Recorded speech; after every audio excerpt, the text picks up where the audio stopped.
place that you call home. Respect too. Like you kind of like sometimes I forget that you have to fucking like kind of sync things up. Yeah, to sync things up. Yeah, it's kind of hard. But cheers, man. Cheers. Thanks for coming. Thanks for having me again. Of course.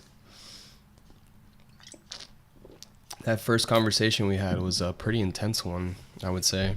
I think I didn't really get like a shitload of feedback from it, but I did get some from some people that were like, that was a, you know, it was a, like my mom listens to the podcast or whatever. This sounds so funny.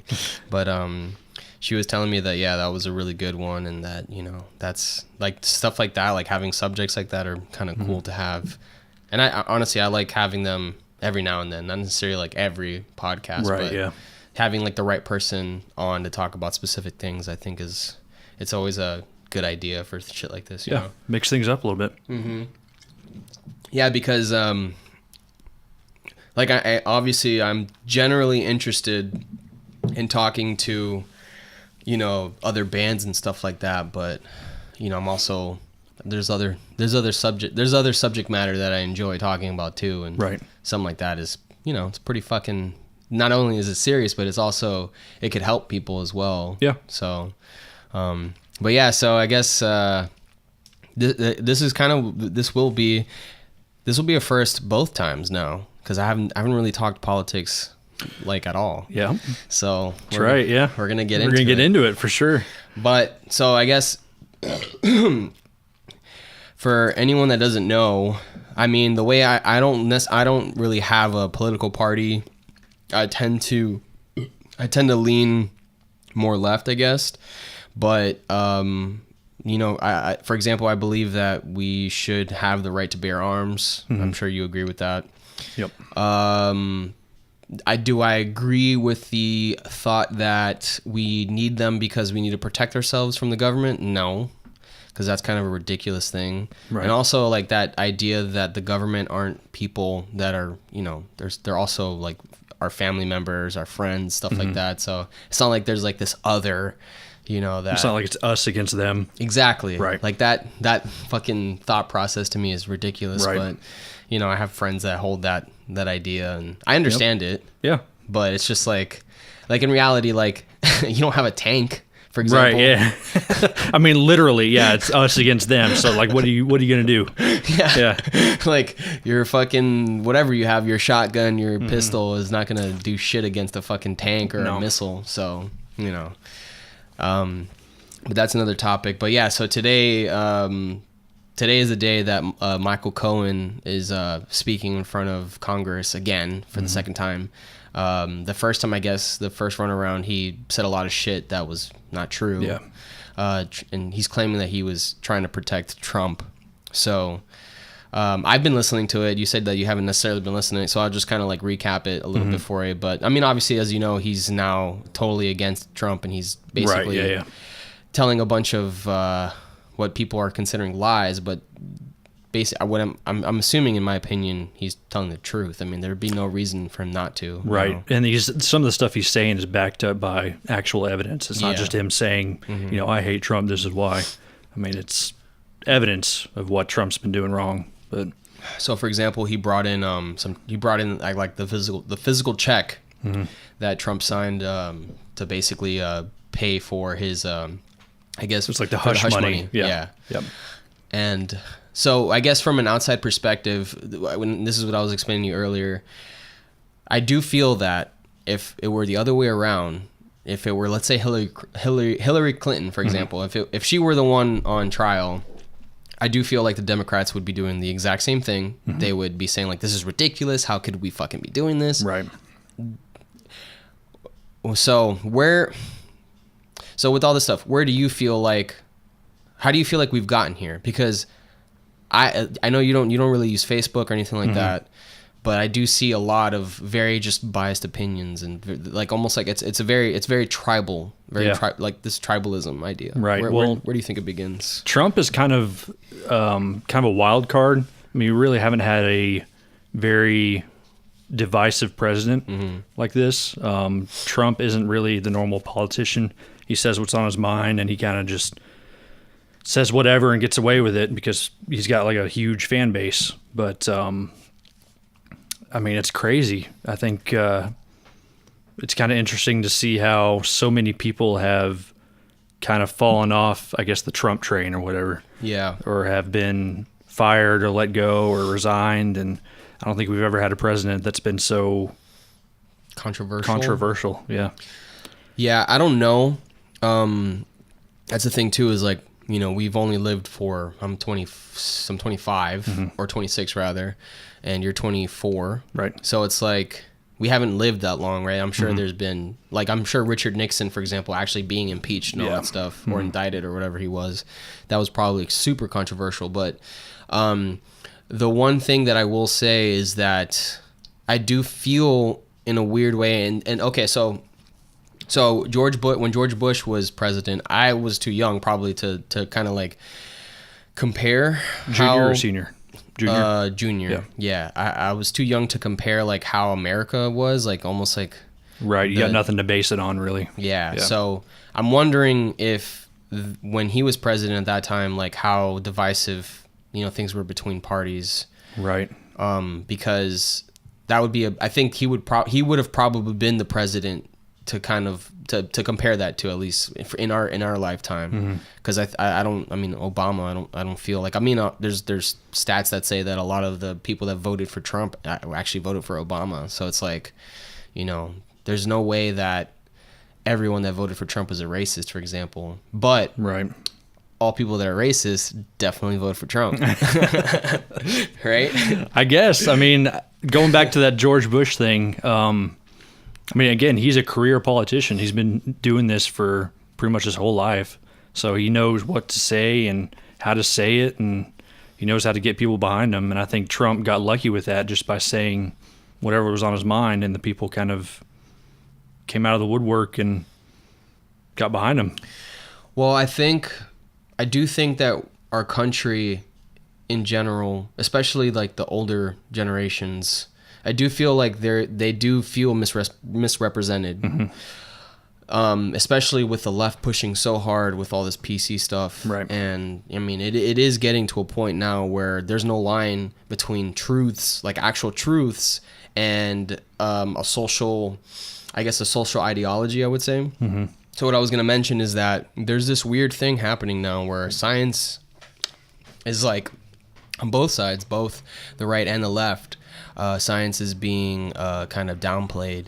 So, for example, for the left, it would be gender, where people are saying that, you know, there's this weird debate about, you know, whether or not a person is biologically a male or a female. There's more than two genders or whatever, and yeah. And then on the right, it's, you know, like, well, maybe it's not just a right thing, but I would imagine that the majority of the people that believe in like flat Earth or, you know, those weird, you know, fucking, or for example, climate change, that's not real. That's a right ideology for some reason. And I don't understand, like, I just don't understand where this is coming from, basically. Yeah. And I guess going back to what we were talking about, which we were talking about kind of like the division, I don't know, like, first of all, I don't know where we go from here, for example, right? Because it just seems like things are getting worse. Are they really getting worse, or is it just like a small percentage of people that are really upset on the internet? Like, what? So in your experience, like, what are you finding, like? Because I'm sure, like, when you're having conversations with friends and families, you're probably not really talking about politics, I would imagine. I mean, I don't really talk about politics, but politics are brought up. For example, I consider myself pretty, I guess, centrist. Yeah. Maybe kind of like you, lean towards left. My mom is about the same. My dad leans a little bit towards the right, I believe. Okay. And my grandpa is like hard right. Like, he's a Trump supporter. He wants to build that wall, and he wants to deport all the illegal immigrants and all that. So I don't know. I think it's just, it comes back to kind of how you're raised and what you're taught, I guess. It's So I wonder then, like, because I do also feel that with the left pushing so hard, I think that it's almost like it's cool to be a Republican now. Like, it's becoming cool. Yeah. Because they're pushing so hard and people are trying to rebel against that idea. Right. Which, I mean, in my opinion, I find that, I find it childish, right? It's just like, you can just say, I don't believe in that idea. Right.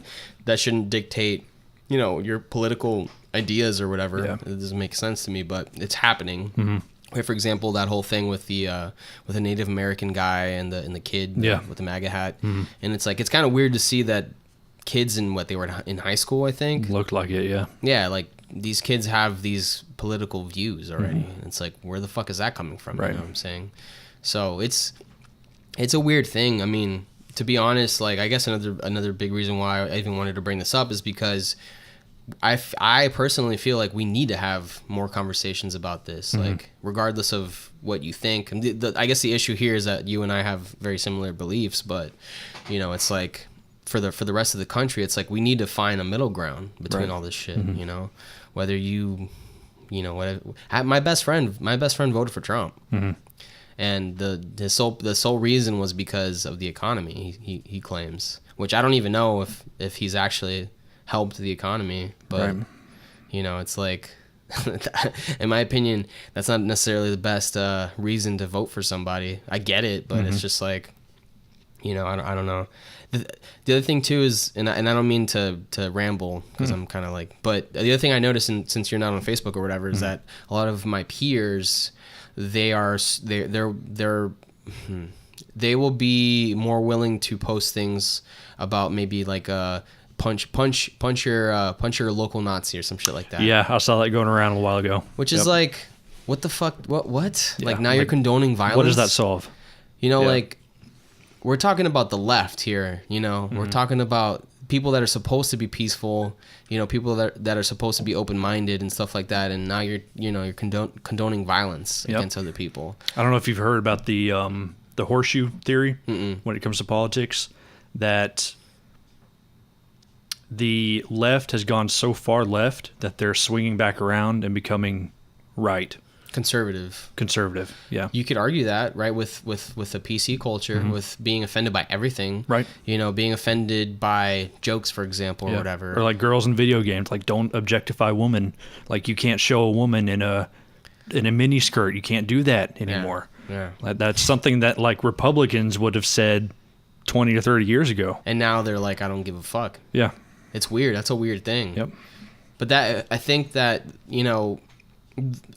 that's the thing. Like, this whole two-party system in our country, it just makes no sense to me. I think it's the worst thing that our country's been doing.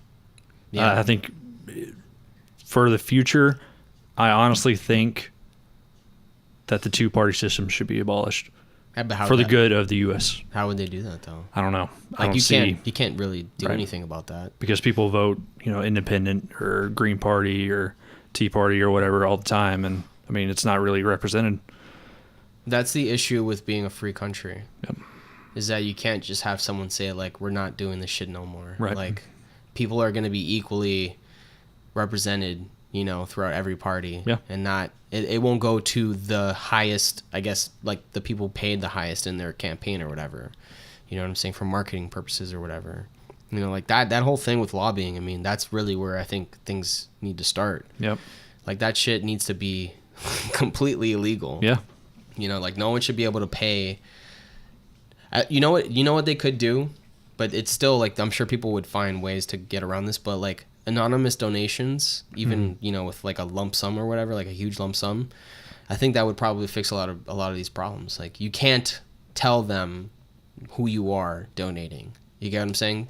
And that way, there's no way that they can, ask for a favor, right. in Congress or whatever, blah, blah, blah. And that's the other thing, too. It's like all these fucking people talking in this hearing, and I'm talking about both sides, like the Democrats and the Republicans. Like, I am certain that the majority of you people that are on that fucking, sitting there are the biggest hypocrites in the world. Like, there's no way that you're not also corrupt along with all the shit that he's done. I don't know, but you could, like, I just feel like the majority of Americans would probably be like, yeah, no, our fucking system is super corrupt. Like, everybody's got their hands in some bullshit, you know? And there's nothing you can do about it, really. Technically speaking, if we all unified and that's not going to happen, though. But it's not. No. It's not going to happen, but it could happen, technically speaking. It could. The thing is that things would have to get so bad where, like, this is the problem.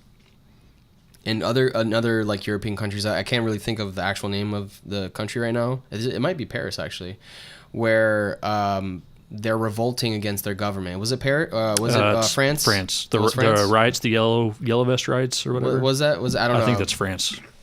But things would have to get so bad that literally both sides would just be like, oh no, we're both being fucked right now. Because the one thing I will say about Americans is that we do have that weird thing where that whole like thing of like, don't tread on me. We do have that like instinctually as Americans. Yeah. Like, we're kind of like, that's something that's instilled in us. Like, that's why you have so many people that, even young or whatever, that still carry guns and stuff like that. Like that idea of like, I'm fighting back. That's still a huge part of our culture, which is weird, but it's true. Like, I mean, and almost, I would say like the majority of people, like, I think it comes from the fact that, we have freedom, quote unquote, but that's a weird thing. Like, so basically, I guess what I'm trying to say is that things would have to get so bad, so noticeably bad, like in terms of maybe let's say Donald Trump tries to like become a dictator or something like that. That would be the only way that we would band together and change things. You know what I'm saying? The only pro I could really see about him being a president, and I do hope that he does good things, obviously, is that he is kind of making us realize that this whole system is fucked up, you know? Because he's kind of, I mean, in my opinion, he's taking advantage of it still. Yeah. I don't really understand people that think But is he showing the right that, though? I don't think he's showing the right that the system's fucked up. No, but that's the problem. Yep. The problem is that, everyone is just kind of like, yay, my team's winning right now. Right. That's exactly what it is. And yeah. It's like, it's us versus them again. Yeah. And it's just like, what the, that's not a healthy country. We're fucking, I don't know that. And when we talked about this earlier, we were, mentioning that both of us, I feel like we probably both kind of stayed away from politics just because it's depressing, to be honest. Like, I remember when Trump got elected, I was just like, what the fuck's gonna happen? But if I'm being honest, nothing has changed in my life. Not a whole lot, no. No, I mean, besides my own doings, but like, if I weren't on social media, I wouldn't notice anything. Yeah.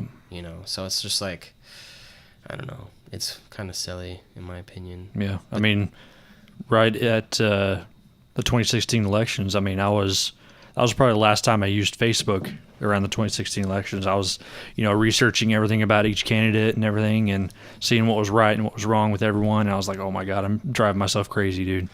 And then, I was getting into, I guess, flame wars online with other people. And that's kind of when I took a step back and just kind of like, all right, I got to stop this because it's. Do you talk, do you like have like discussions with your grandfather about stuff like this? On stuff we agree on, yeah. I mean, I kind of, talk a little bit, but on kind of more divisive stuff, I guess we'll say, I kind of just let him talk and just be like, yeah, sure. Yeah. Just because I don't want to, I mean, I'm not going to start shit with my grandpa. Yeah, that's weird. That would be weird. That would be a weird place to be. Yep.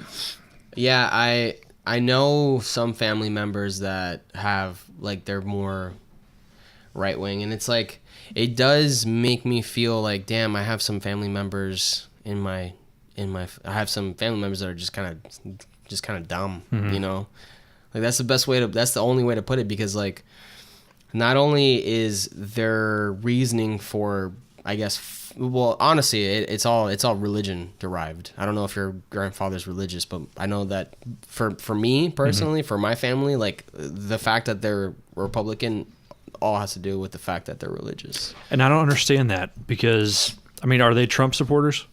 I'm the person I'm talking about. Yeah. They voted for him. I don't understand that because they go back to religion, citing why they elected Trump. Trump's had like what 3 marriages? Yeah. And he's, paid a porn star hush money and more than one. Right. More than one. And I don't understand how they can cite religion as being a part of. Well, that's what I'm saying. Is like you realize that, you realize the flaw in the person, Mm-hmm.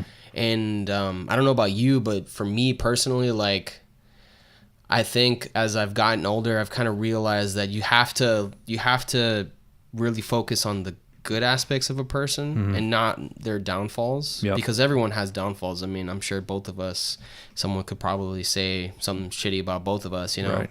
I mean, you're not smart, but I'm not going to say that. Exactly. Right. Yeah. Like, I mean,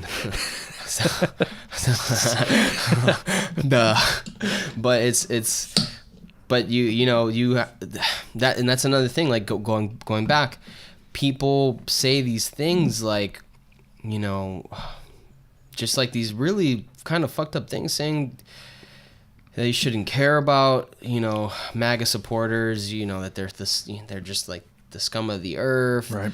They're not worth living, and it's just like, God damn, dude. Yeah. Like how that's still a person behind those thoughts. Yeah. I mean, dude, there's good people everywhere, man. Yeah. There's good. It's just, I think the problem is that people, they live in echo chambers and they only associate with people that have their same ideas. Yeah. I mean, that's kind of the downfall of the internet. You're anonymous behind a keyboard. I mean, you can say whatever you want to someone and you can really hurt that person's feelings and feel nothing. Yeah. I've noticed that too. Yeah. People will fucking say the worst shit to you. Yep. Like I stopped. That's why I stopped. I had to stop having these fucking arguments on Facebook because people were starting to attack me as a person. And it's like, you don't even fucking know me. You would never say that to me in person. Right. Honestly, that makes me feel like that person's a fucking coward, in my opinion. Or just a shitty person. Yeah. That would do that, because I would never attack someone's fucking character just based on their beliefs. You know what I'm saying? So it's a weird thing, man. It's a little scary too, because I feel like with social media and technology and stuff like that, like we're only gonna, we opened that box and the box isn't going away. It's only gonna get worse and worse. So it's like, what's the solution to all this? It's, I don't know. The only thing I could think of is like instilling, like proper morals into people. But what's proper? Just be nice. Yeah. I mean, if it was that easy, we would have already done it. Yeah. I know, and it's funny because, like, technically speaking, I will give that to the Bible. There's a lot in the Bible that says to be kind to one another.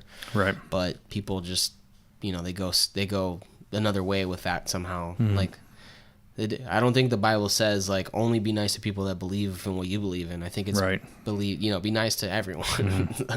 So it's kind of silly.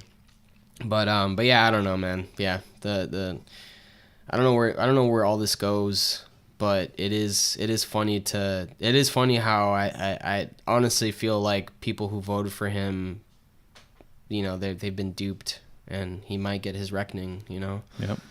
For whatever happened. Whatever that means, whatever the reckoning is, yeah. I mean, he might not get anything. Don't know.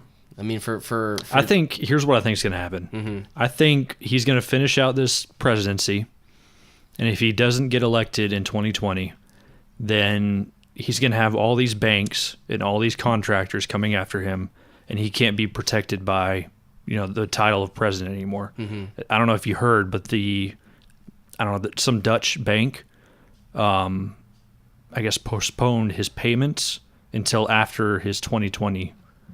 Whoa! Yeah. Wait, for what though? Payments for what? Oh, he took out a loan, a deal or something. Yeah, I think he took out a loan or owed contractors something. I mean, it was like millions of dollars, and they said we're just going to wait until after he's done being president and then go after him.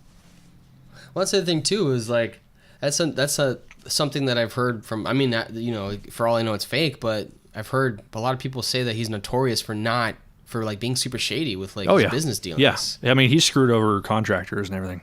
Allegedly. That's the thing. It's like you can't really say. That's another thing too. Like, I mean, he's been to court.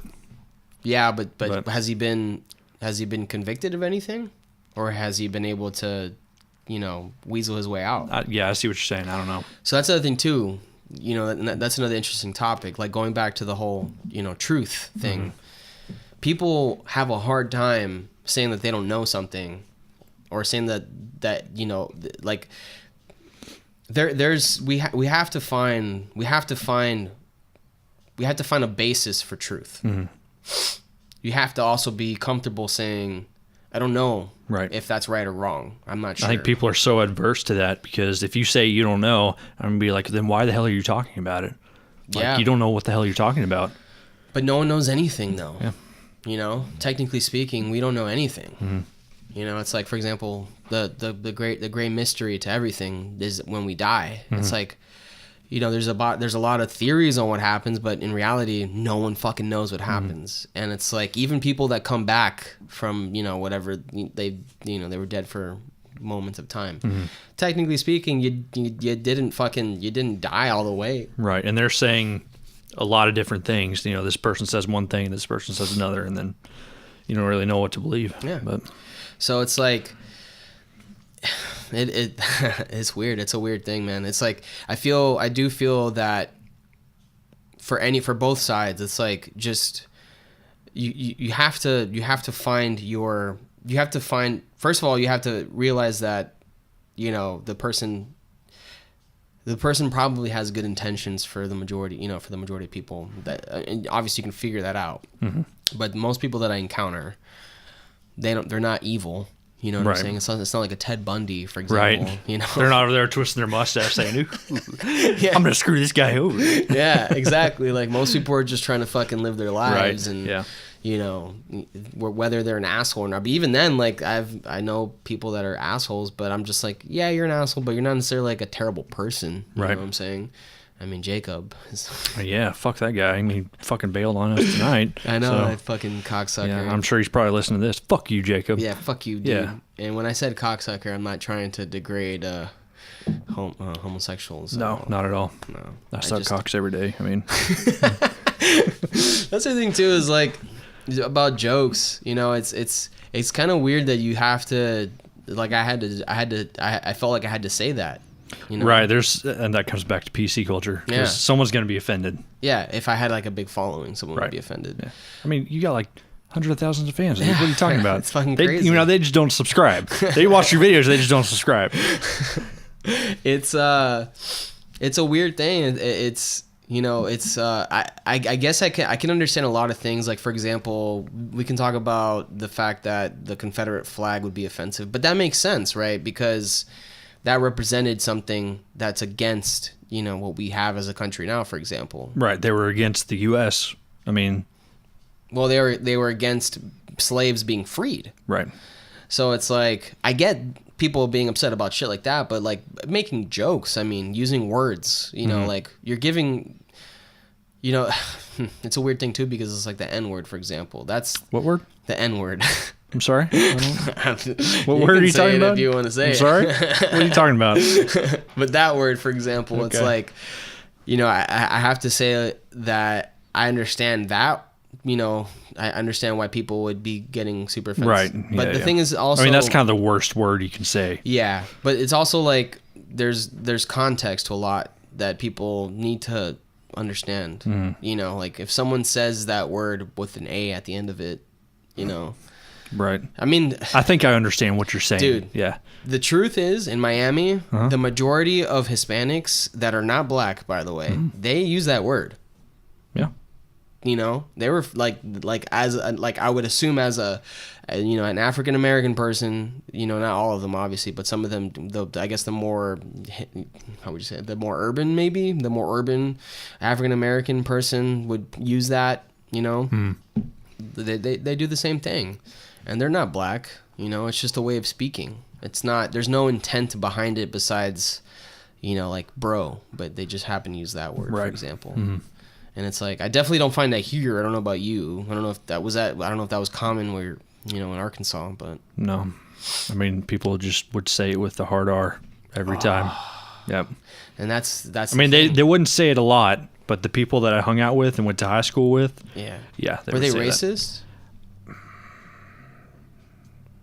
I would say most of the people that I hung out with were not, but there were some pretty shitty people that went to my high school and were very racist. Would you say that everyone's a little racist? I think people, I don't know if it would be called racism other than like maybe stereotyping, I guess.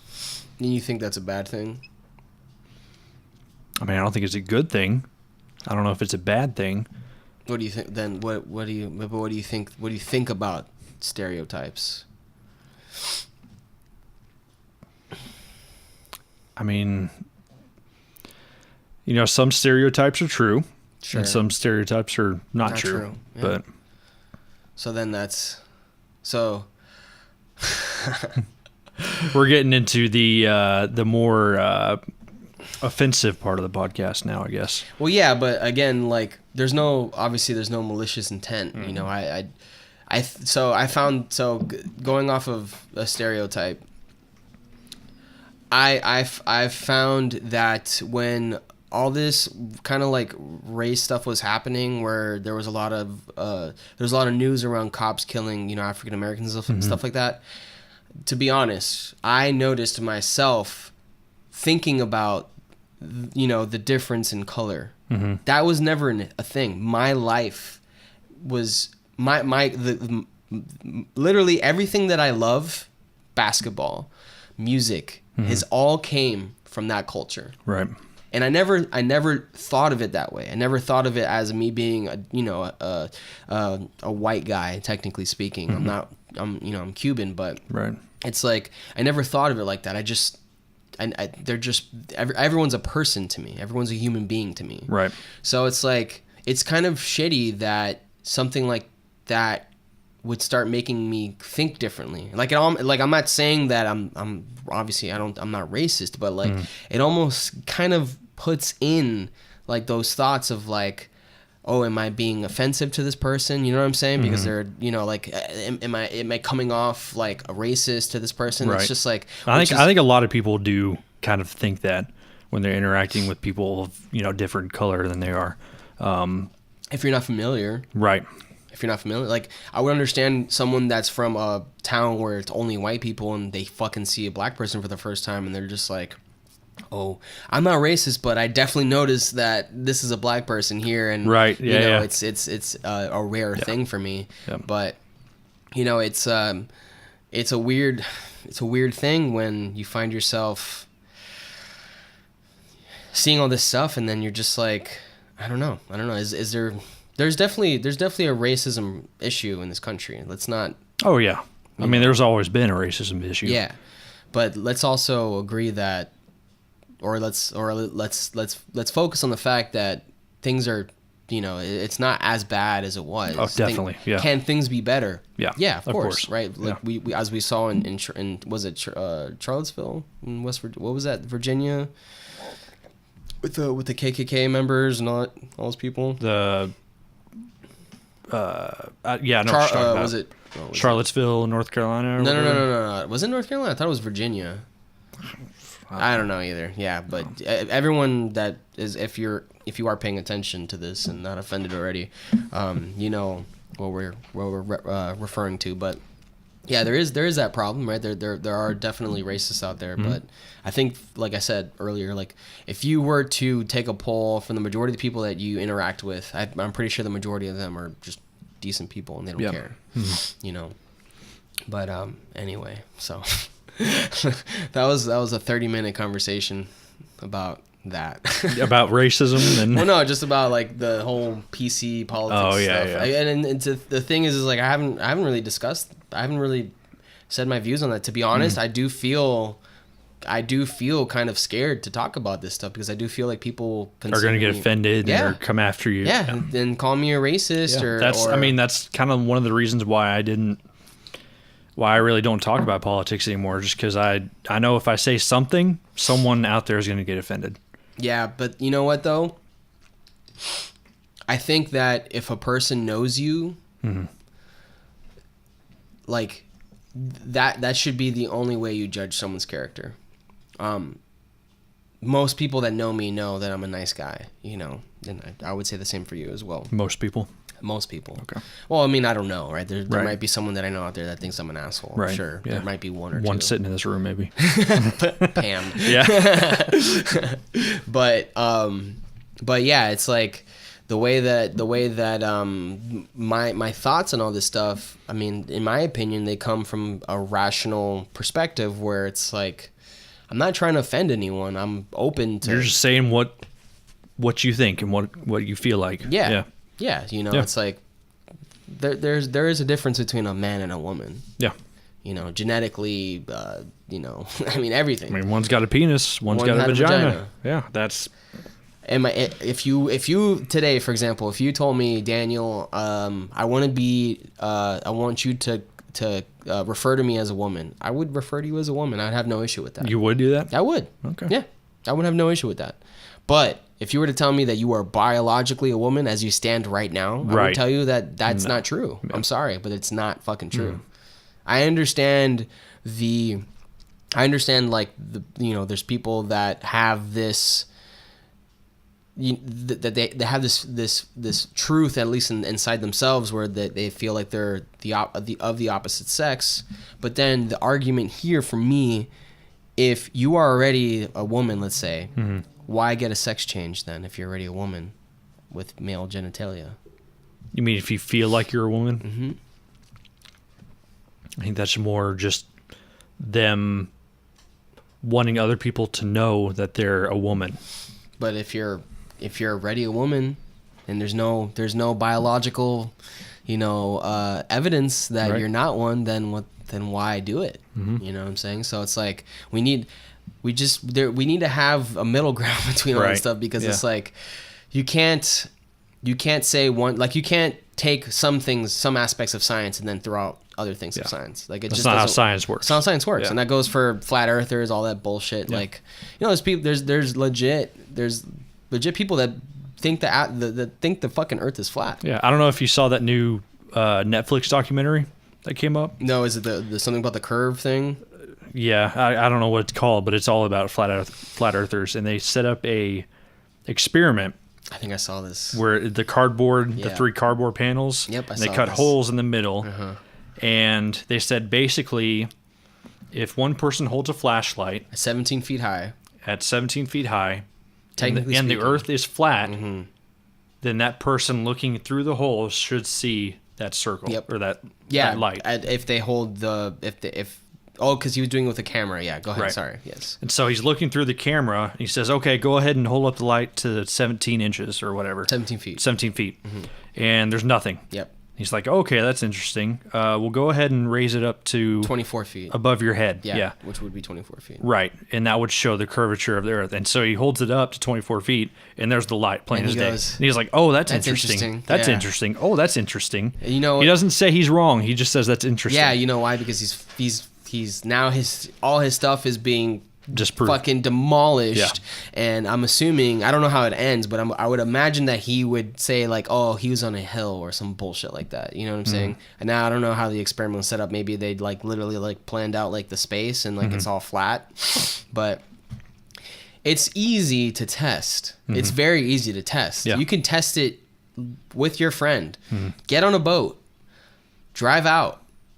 You know, like you can do it in Tampa with the fucking with the buildings or whatever. Right, and the building, like the horizon. Yeah, as you go further away from a building, you see it curve away. Well, the thing is that the building, you see less and less of the building. It doesn't necessarily get blurrier because of it's not like you still see the whole building, but it's the atmosphere gas that's blocking the vision, Danny.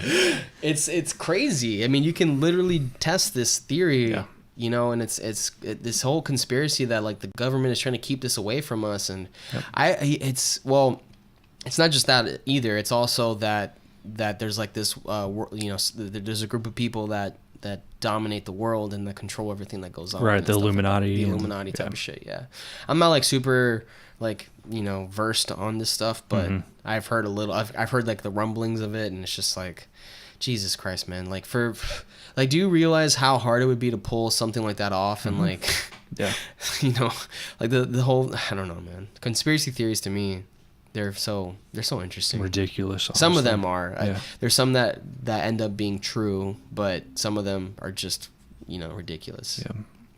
But okay, so getting past that now, let's talk about being in our 20s, and I wouldn't say maybe not being successful, but getting to the place that we're at now, where, I mean, technically, except for Jacob, I guess, we're all kind of like in a place where, you know, we're homeowners and we own cars now and stuff like that. Someone might argue like, you guys are dumb, you guys are in debt or whatever, but technically speaking, what we're doing is we're investing in property. Right. Yeah. So it's like, I guess the thing I wanted to talk about was how, like,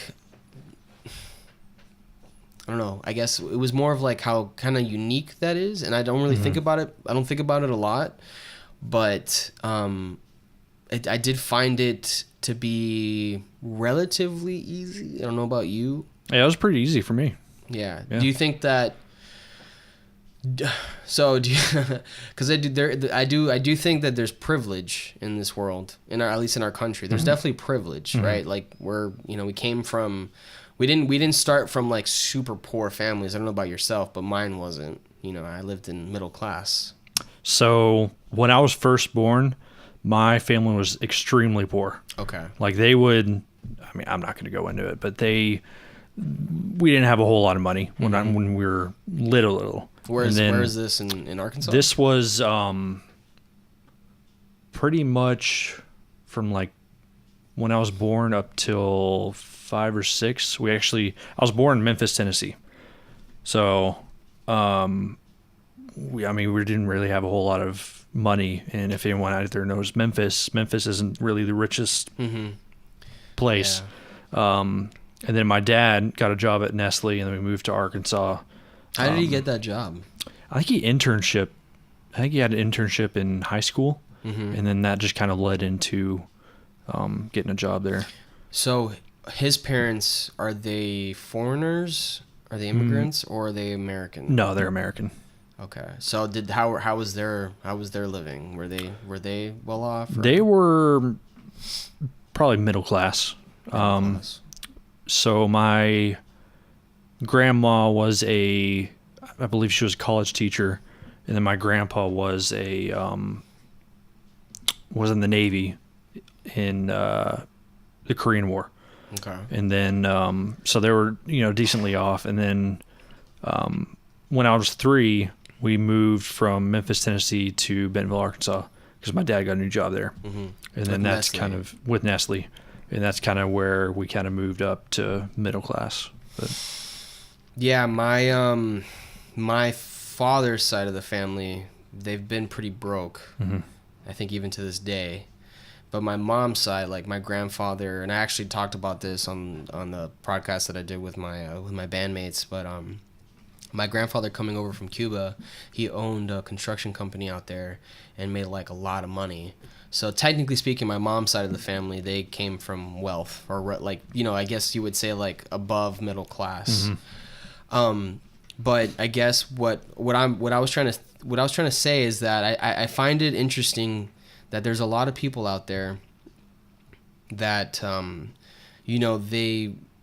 guess they kind of like foo-foo around. I find it, I think we're unique individuals where we're so young and we're at this point in our lives already. Does that make sense? Right. Where I feel like there's a lot of people, and not to disbar them or anything like that. I'm not trying to say that they're less than me or anything. I don't see that at all. I don't judge anyone. Right. Everyone has a different path. But I do find it unique that we're in positions in our life where, I don't know, it's like almost like we kind of like matured quicker. You know, we have. I mean, we've invested. Yeah. I mean, I don't know. I mean, I kind of know the history of kind of how you got this house, I guess. But I mean, I bought my house. I pretty much did that 90% on my own. Yeah. Which I didn't. Right. I had help from my mom. Right. And I'm in that. People hearing that might be like, oh, well, there it is. But it's like, right. I mean, I'm not gonna lie. If I did want this, things happened to just line up where we were moving out and we wanted to basically live in a house. I think we probably would have ended up renting, but I think I would have eventually just been like, we should probably just, you know, put a mortgage down. Well, where we're living right now, buying a house and paying that mortgage is less than renting. Yeah. Yeah. Yeah. And you're actually investing in your house. Yeah. And I'm also getting, you know, the extra income from having tenants as well. So it's like things just happen to line up. And I obviously, like, I totally understand that in that aspect, I am lucky to have, you know, my mom to help out and stuff like that. Well, and it's not like your mom is paying 100% of the mortgage. No. Actually, we're paying the mortgage. Right. Yeah. So your mom just kind of helped you get the house. You guys are paying for the house right now. Yeah. Technically speaking, it's under my mother's name and my name. Yeah. So we used our credit to get like a better. I don't know if I should say that. I mean, it doesn't matter, right? I don't okay. Yeah. Like, I don't know if like. I mean, I don't know if the tax guys are listening to us. Is gonna listen and be like, oh, you. Just don't run for president. Yeah. Okay. But it's like, but yeah. So I do see that. But for example, you know, for the band, we got this van. Like, we just decided, like, we need. You guys did that this. yourselves. Yeah. Yeah. I was like, we need this in our lives, and although technically speaking, we're in debt now with the house and the van. I can do this, for example, with you. Not have to worry about anyone bothering us. I can fucking play drums right now if I wanted to. And the downside to it is obviously all the maintenance that goes with the house or whatever. But you know, it is nicer. But going back to my original thing, it's I guess it's more of like, we both went to college, for example, which, and I don't know how you feel about that, but I do feel like sometimes, like, I'm in debt for something that I'm not even really using right now. So that's something that we kind of differ on. We both did go to college, but did you take out loans for your college? Yeah, small. Well, technically it's not a small loan, but comparable to what it would have been if I hadn't gotten scholarships and whatnot. It ended up being $26,000. Okay, so my parents took out a loan for me to go to college. Yeah. They had a deal where if I got good grades and everything, they would pay off the debt. Damn. How much if you don't mind me asking, how much did that end up being? I'm not sure exactly. Okay. But and you got your degree in environmental science, right? Correct, yeah. Yeah. And I got mine in marine biology. Marine biology, yeah. But yeah, it's I mean, okay, so we also have different reasons, right, for getting our degrees. So I got my degree because I wanted a plan B just in case the music thing doesn't happen. Right. Yeah. You got your degree because you wanted a job in this field. Right. So I guess so this is actually a good way to kind of tie in music and what we're talking about. I think that people have and I actually talked to Keith, the fucking the golf course superintendent. That one they count. Right. Yeah, Summerfield. Mm-hmm. Super cool guy. So Keith, if you're listening to this, shout out to you, man. He's a fucking really cool guy, man. Yeah. But I was talking to him about this. I was saying, like, there's this weird misconception that if you want to be a successful musician, that you kind of have to, you know, let go of pretty much any, you know, like, you can't have a house. Like, you have to kind of, like, live almost, you know. On the road. And, yeah. And it's like, you'll probably get to that, you know, maybe making a living off of it faster. Mm-hmm. But, and I'm also saying this from a place where I'm not a successful musician. I'm not making money off of it. I do feel like that's possible. You're making a little money off of it, but you're not, like, filthy rich. Where I can, like, you know, quit my job, for example, and just do that. Yeah. But I do feel like there's this weird misconception where you can't do both. Like, you can't kind of, like, take the plan B. Like, you can't, like, you can't have a safety net just in case. Like, some people would say, like, oh, no, there is no safety net. You just know that you're going into it. But it's like I feel like I'm thinking of it as a, you know, in a rational way where it's like, I don't know. I mean, my plan is to, you know, to do this till that day I die. Right. But it's like, it's also good to know that I'm not going to be living on the streets just in case it doesn't, because that's the reality. Like, not everyone can make a living off of it. Yeah. It's just not. I mean, how many people? I mean, you don't know, but I know a lot of people that play music, and to say that every one of them is gonna end up making money off of it is probably not gonna happen. Mm-hmm. You know, well, I mean, a lot of people end up just quitting anyway. But it's like that's whatever. That's kind of the sad reality of it's a sad reality. Music, yeah. Yeah, and it's like I feel like for me personally, it was just better to be safe than sorry. You know what I'm saying? That's smart. Yeah. Well, so in your case, then I guess what are your plans with what you're doing with having a, you know, like a job and this degree and all that stuff? I mean, right now I'm just trying to get experience to get, you know, something bigger and better. Mm-hmm. I guess that's kind of where we differ too, is where I don't have a backup plan. Yeah. I mean, I put all my chips in environmental science, and then that's it. Yeah. It is a weird thing, right? Because if I were in your position, I don't know. I just don't know. You don't know what? I don't know what, like, I don't know. I find that having the plan A and the plan B gives me a lot of, you know, leeway with what I want to do with my life. Right. Whereas, and I think you got lucky because at a young age you found what you want to do with your life. Like, Yeah. you want to do music for your life, but you also realize that you can't make a living. You can't have a comfortable living doing just music right now. And that's kind of that's why you got a degree. Yeah. So That is another thing that's unique to some people, where they figure out what they want to do with their lives early on. Do you feel like you know what you want to do with your life? Because right now, like, technically speaking, the things that you're going towards are just kind of like normal things. there's like career. A career. I mean, that's it. Yeah. That's what I'm going for right now. Yeah. But is that like, ultimately, do you feel like you'll be satisfied with that? I mean, these are all obviously, like, you don't know, but Right. Personally, I don't know. I mean, something might come along to where, you know, I start a family or something, or, you know, that's kind of my legacy. But as of right now, I'm just working. Yeah. Do you think that, so for example, if you were to further your career, you know, you get a good job, do you think that would sustain your happiness in life? I think it depends on the job, because I don't want something that kind of keeps me grounded, I guess. One of the reasons why I chose environmental science is because you get to go outside. You're in the outdoors. You're always doing something different. Yeah. I mean, not really with this job, but I mean, one of my dreams, honestly, is to travel. I want to go to Africa. I want to go to Australia. I want to go to New Zealand. I want to go back to the UK. And I think that, I mean, you obviously know this, but with the new merger that we just had, I think that's kind of a possibility right now, and that's kind of what I'm going towards. Yeah, there's a lot of opportunity with the new merger that we have in our company. So that is an interesting thing. It's funny because I haven't looked into any of it at all. I don't know if you have. But. I've been looking a little bit. I need to go on their website though, because I mean, nothing's on, you know, job boards or anything. But yeah, I don't know. And really, it hasn't really taken off yet. No, Really. not at all. No, we're still in like the beginning, Right. the beginning stages of all this shit. Let's take a break because I have to use the restroom.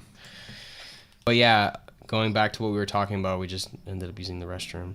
Not at the same time. Don't worry. Yeah, we did actually. Yeah. We were touching each other's dicks. Yep. It was pretty I helped cool. him aim. He helped me. So. Yeah. What would you name my dick if you? Looks like an Alfonso. An Alfonso. Yeah. Yours would be Harper. Okay, I can dig that. Yeah. This is where Jacob would be like, all right, he'd be guys. like, Well, actually, maybe not anymore. I feel like Jacob's kind of like He's turned. busted out of his shell. Yeah, like he's like, okay, this is now we're like he's been saying some funny shit. Yeah. I feel recently, Fucking idiot. I mean, don't get a big head, Jacob. You're still an idiot. So literally, because you have a small penis. So. Yeah. So. But yeah. So going back to what we're talking about. So, what would be your dream job? Doing something in wildlife. That's something that I want to do. That's kind of what I'm aiming for right now. I mean, honestly, right now, I really want to go to Africa. I don't know if it's going to be different than what I imagine. What's stopping you from doing it right now? Is it the money? Money, and I mean, I've got a house, I've got a dog, I've got stuff to take care of here. You can leave the dog with me. I take care of the dog. I mean, you'll teach it weird things. No, so yeah, you will. Actually, I probably would. Yeah, you would. Yeah. I don't lick stuff from my butthole. All right, you just said that, but okay. All right. I don't even know what she said. I heard something about licking and butthole. Licking stuff from my butthole. Okay. Yeah, I'm not going to leave the dog with you. I can let you take care of the house as long as you don't do anything weird like that.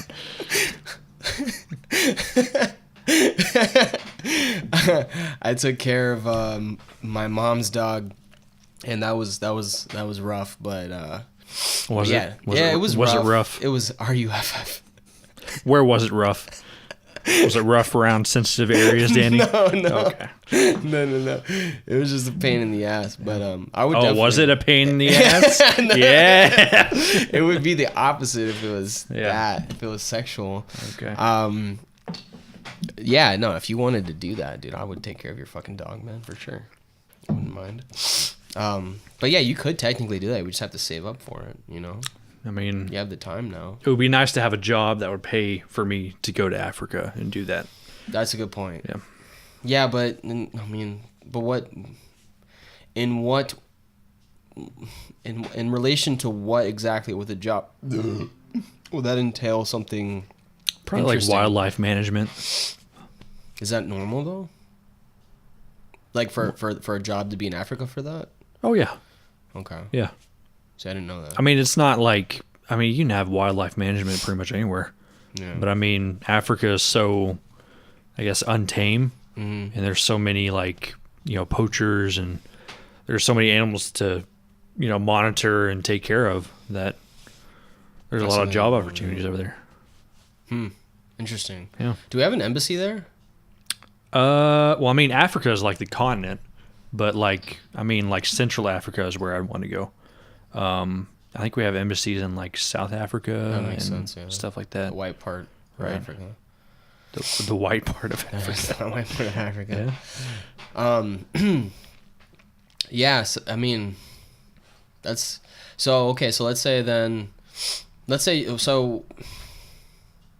your dream job would it be literally then to work in Africa? I wouldn't be opposed to it. Yeah.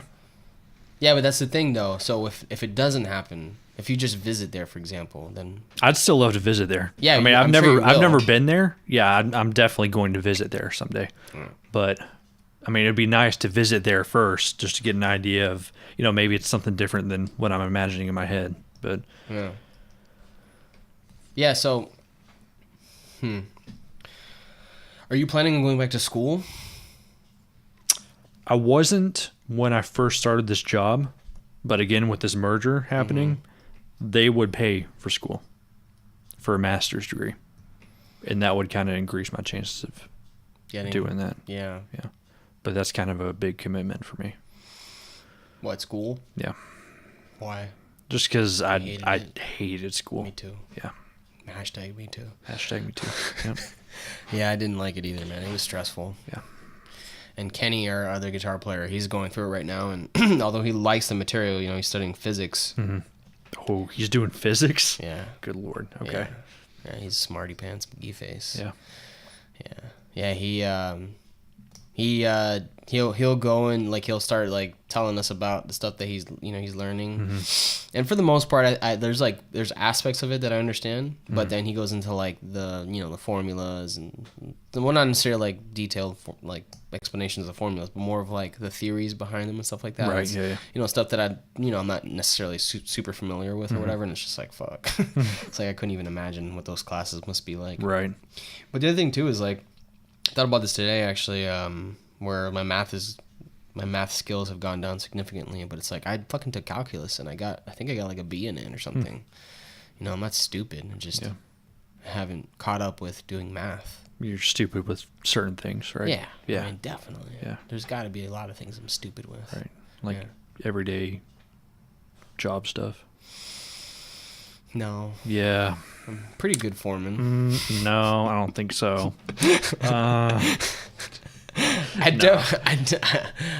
I think my like if I were Jason or Anthony, my I wonder what their opinion on how I do my job is. Like I think they probably think I'm a good technician, but they probably are like, yeah, he's not a good foreman. I don't. Why would they say that? I don't know. Because I feel like I don't really. Well, they wouldn't have promoted you if they didn't think you couldn't do it. Yeah, but it's not that. I don't really. The only thing I do differently than you guys is I take more responsibility in terms of fixing things. That's about it. Right. But I don't really like. You take organize inventory things. of everything that we have, and Yeah, but that's not hard though. I mean, you can do that technically. The weird thing is like where he tries to have me relay, like kind of like be a boss. He's the for you middleman. guys. Yeah, and I don't like that. I get it, and I don't, like the way I feel like the way I do it is very diplomatic or whatever, but I don't, like, I feel like, I don't know, I'm not a very you good, still feel like a technician, not a foreman. yeah, I don't really have power, technically speaking, and I think that's probably why I like Anthony, because I feel like he does a good job of being a boss and also being cool, you know what I'm saying? Like, he's not afraid to tell you, like, you're fucking something up, or like you're doing something wrong. He can be pretty, look, what are you doing? Yeah, I've gotten that a few times. Me He's too. been pretty straightforward. Like, what the fuck are you doing? But then he's also super cool, and he knows he knows the good times to be chill and stuff like that. When things aren't really happening. But I digress. But yeah, going back to the idea of being a young people, Young whippersnapper. Whippersnapper, and okay, so this is something that I think we can both actually say that we both have. We both understand what we wanted in life early, and that's something that people don't have. Right. So, for example, even though we have different, I guess, end goals in terms of, like, I have the music thing, you have your career thing. We do connect on the aspect of we both knew that we wanted to have a house, for example. We wanted these kind of amenities, out of the way, right, for example, in the whole college thing. I think it's more like independence, too. Actually, I think you're right. Yeah, because when I moved from Arkansas down to here, and I didn't rent when I came down here. I lived with my parents for, I want to say, like a year and a half, and it was not fun. Not fun. Why not? Just because I had an apartment in Arkansas when I went to college, and going from that to living with my parents was kind of a big blow to me. I had no independence, and back when I first moved here, I didn't have a job. So it took me a while to get a job, and I was hanging out in the house like a lot, and it just kind of got to me, and that's kind of what kind of pushed me to get a house and everything. To get the fuck out of there. Right. Yeah, because right before you got the house, you were still living there technically, right? Yeah. Yeah, it's that is a weird thing that there's people that are comfortable living that are comfortable living in like at home, and there's nothing wrong with that if that's what makes you happy. Shout out to Ellie, who just arrived. This is actually the first time you technically meet Brad, right? That's right. Yep. Yeah, that's Elizabeth. That is the drummer of House of I. The famous drummer of House of I, Yeah. right there, gracing us with her presence. And you didn't bring enough beers for the both of us. No, I'm sorry. Yeah. Well, don't eat for the calories, so. Ah, don't say that. But I guess the way I think about it is what in life is gonna make you, like, when you die, for example. If you could look back, what is gonna make you say that, okay, I'm glad, I'm happy, like I'm okay with the life I lived. And that could be for some people, living with their family, for example. I don't think there's anything wrong with that. But I do find that I do think that there's a lot of people that are living in a place that they don't want to be, and for some reason Actually living in a place, or being, I guess, at a certain point in their life that they don't want to be. I'd say both. Yeah. And I don't know. Well, I don't know what the difference would be. Like, I don't know. Like, could it be luck? Could it be privilege? Could it just be our drive? I don't know. It could be a combination of everything. It could be, yeah. It definitely could be. I think it's different for different people. But I think for me personally, one of the things I did not really, I guess I kind of took for granted back in Arkansas was family. Back when I was going to college, I didn't really hang out with family. We didn't really do a whole lot of stuff on the weekends. We still did stuff, but not as much as we do now. I'd say I'm more closer to my family now than I was in Arkansas. That's good. Yeah. What do you think changed? I think just being around more family. It was back up in Arkansas. It was just my parents and me and my sister. That was it. Everyone else lived here in Tampa or in Orlando. Who lives here from the rest of your family? My grandma and grandpa, on my dad's side, live in Tampa. My grandma on my mom's side lives in Orlando. My one uncle lives here, one aunt lives here, and then the other uncle and other aunt lives in Orlando. I think we're lucky to have family that we like, because there's a lot of people that don't have that, for example. Right. But I would say that for anyone out there that does have family that they at least would consider, somewhat, what was the word? Like, you can deal with them. You know what I'm saying? Like, they're not like Tolerable. Tolerable. Yeah. I would definitely recommend, trying to, to have some sort of relationship with them. It's hard. I know sometimes, like, for example, for me personally, like, I have family in Miami and Orlando now, and Puerto Rico. But I do try to make an effort, like, I just at least calling them or something. Yeah, I'm terrible at that. I'm not even gonna lie, I'm super bad at that. But yeah, it's like I try to be very like present with my intermediate family. So with my brothers, my sister, my dad and my mom. I went to Puerto Rico to visit my family there. But I guess technically speaking, like, the circumstances are different because I was, it's not like, I don't know if my aunt had passed away, if I would have just decided to go do that. Who knows? Maybe I would have. I didn't really think about it. I did think about it, like, I wanted to go because it was like like a year, it had been a year since. But at the same time, I also just kind of wanted to visit and, and spend time with them. You know what I'm saying? So I think the whole time, like I feel like they probably felt like I wasn't coming off like I was just there for that per se. More of like I was just there to chill, just to be around family. Right. But I do, yeah. I would say, I think, because as a young. So this might be where we differ then. Where when I was young, I think I understood the values of family just because of, like, I guess maybe dealing with like death in the family early on and stuff like that. But so for you, do you think then that changed? Do you think that comes with maturity? I think it does. When I was younger, I didn't really, like you were saying, I mean, I had my family, I had my parents and my sister. That's it. That's all I had. So I didn't really have like a huge family. And I think a lot of stuff kind of changed when my grandpa on my mom's side died. That's kind of when everything kind of got brought back to reality. Yeah.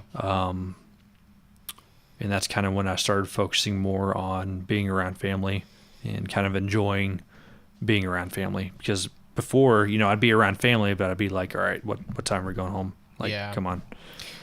Do you guys have like a lot of like Greek culture instilled in your family, or is it mainly American? On my mom's side, we do. And what would you say is the difference between your mom's side of the family and your dad's side, like in terms of just like general culture and maybe how you guys interact with each other and stuff like that? I think socially we differ a lot. On my mom's side, being Greek, we're kind of loud talkers. We kind of socialize with everyone. And on my dad's side, especially with my grandparents, I mean, they kind of keep to themselves. They're really quiet and reserved, and it's kind of complete opposites when it comes to social.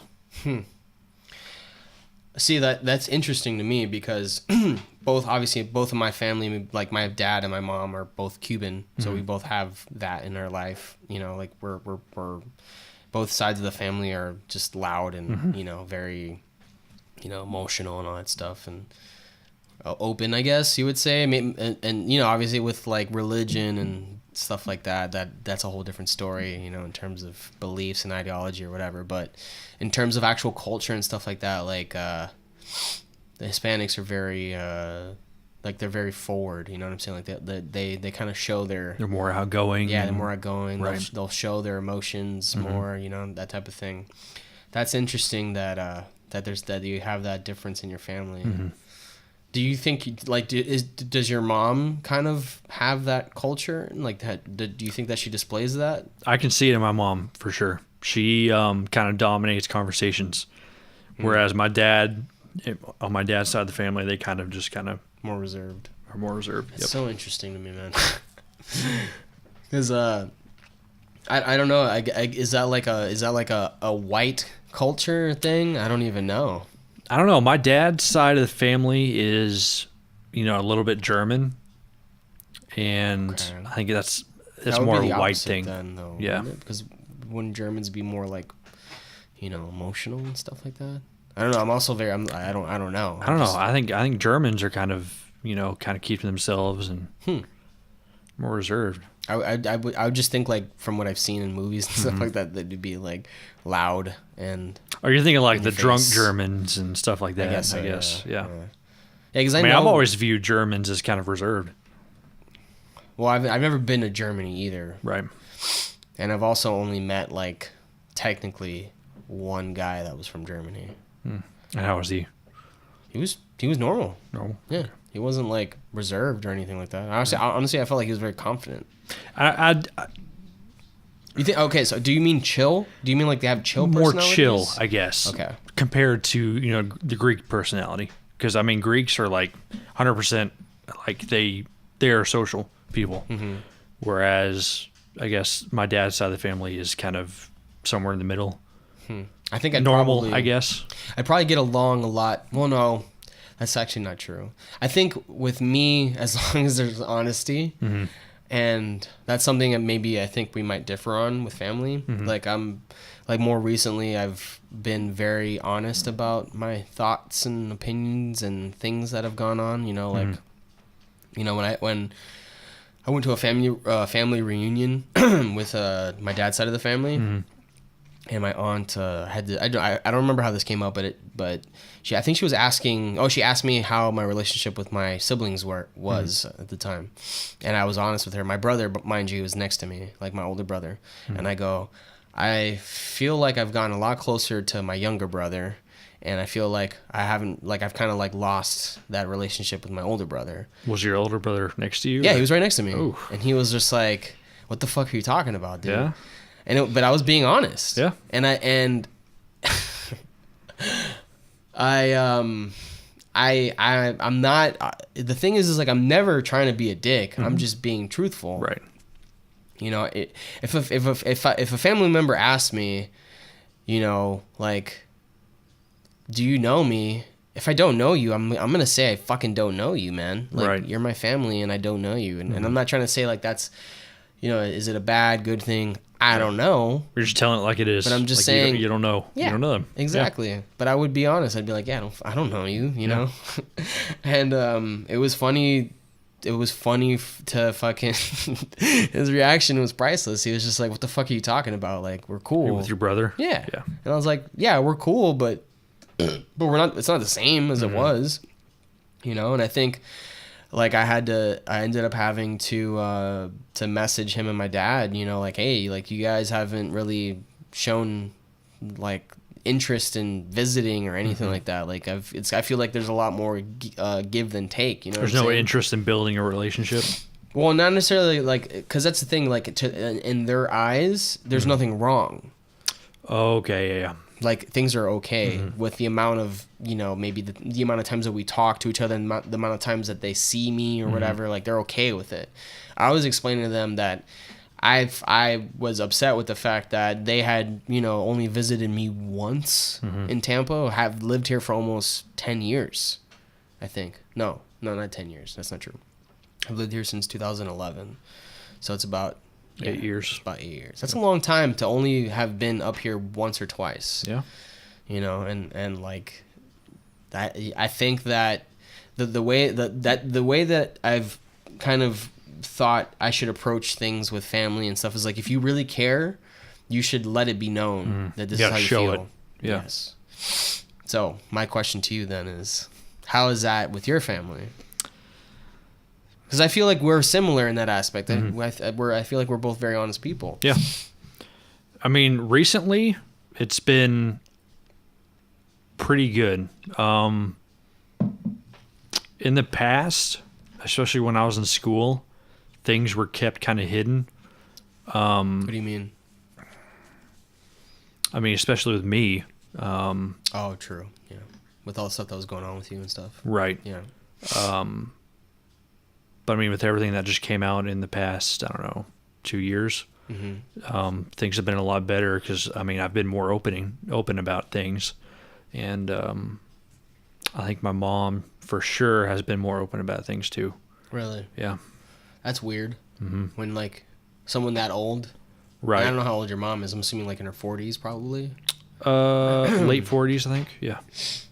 It's a weird thing when someone in that age can still kind of, like... Yeah, I mean, she calls me up and says, "Hey, how's your day going? This is what happened." well, my she didn't day. do that before. No. That's interesting. Yeah.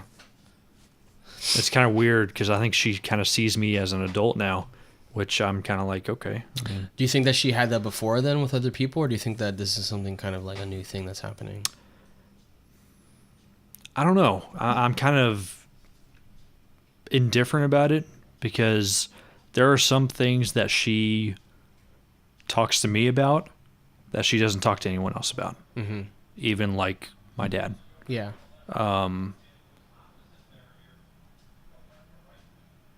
But I think it's part of me, I guess, growing up. I guess she kind of sees me as an adult now. Things do change. Like, I noticed that my relationship with my dad changed when I moved out of the house. You know, it went from like, and he still, like, you know, he'll still try and give fatherly advice or whatever, but it's definitely more of like a friendship rather than, and it's also that way with my mom as well. But I'm trying to think what the difference would be. I feel like with my dad, it was more of like, I guess, I don't know, maybe expressing disappointment changed, you know? And not that I was a disappointing child or anything like that, but we definitely had, like, you know, like I mentioned on the first one that we did together, like there were definitely issues. But I don't know, it's a weird thing. Like, so for example, do you feel like your relationship has gotten any better now that you've moved out of the house with your family, or with your parents rather? Oh, for sure. Yeah. Okay. I think it was pretty good when I moved in, and then once I started like I guess kind of the depression kind of really set in. Mm-hmm. That's kind of when it kind of went down. And then once I started kind of getting help with it, and then once I moved out for sure, I think things have been way better than it was before. Do you think that let's say that you didn't have the depression issue? Do you think that things would have been okay like then without it? What, living with my parents? Yeah. I think it would have been okay.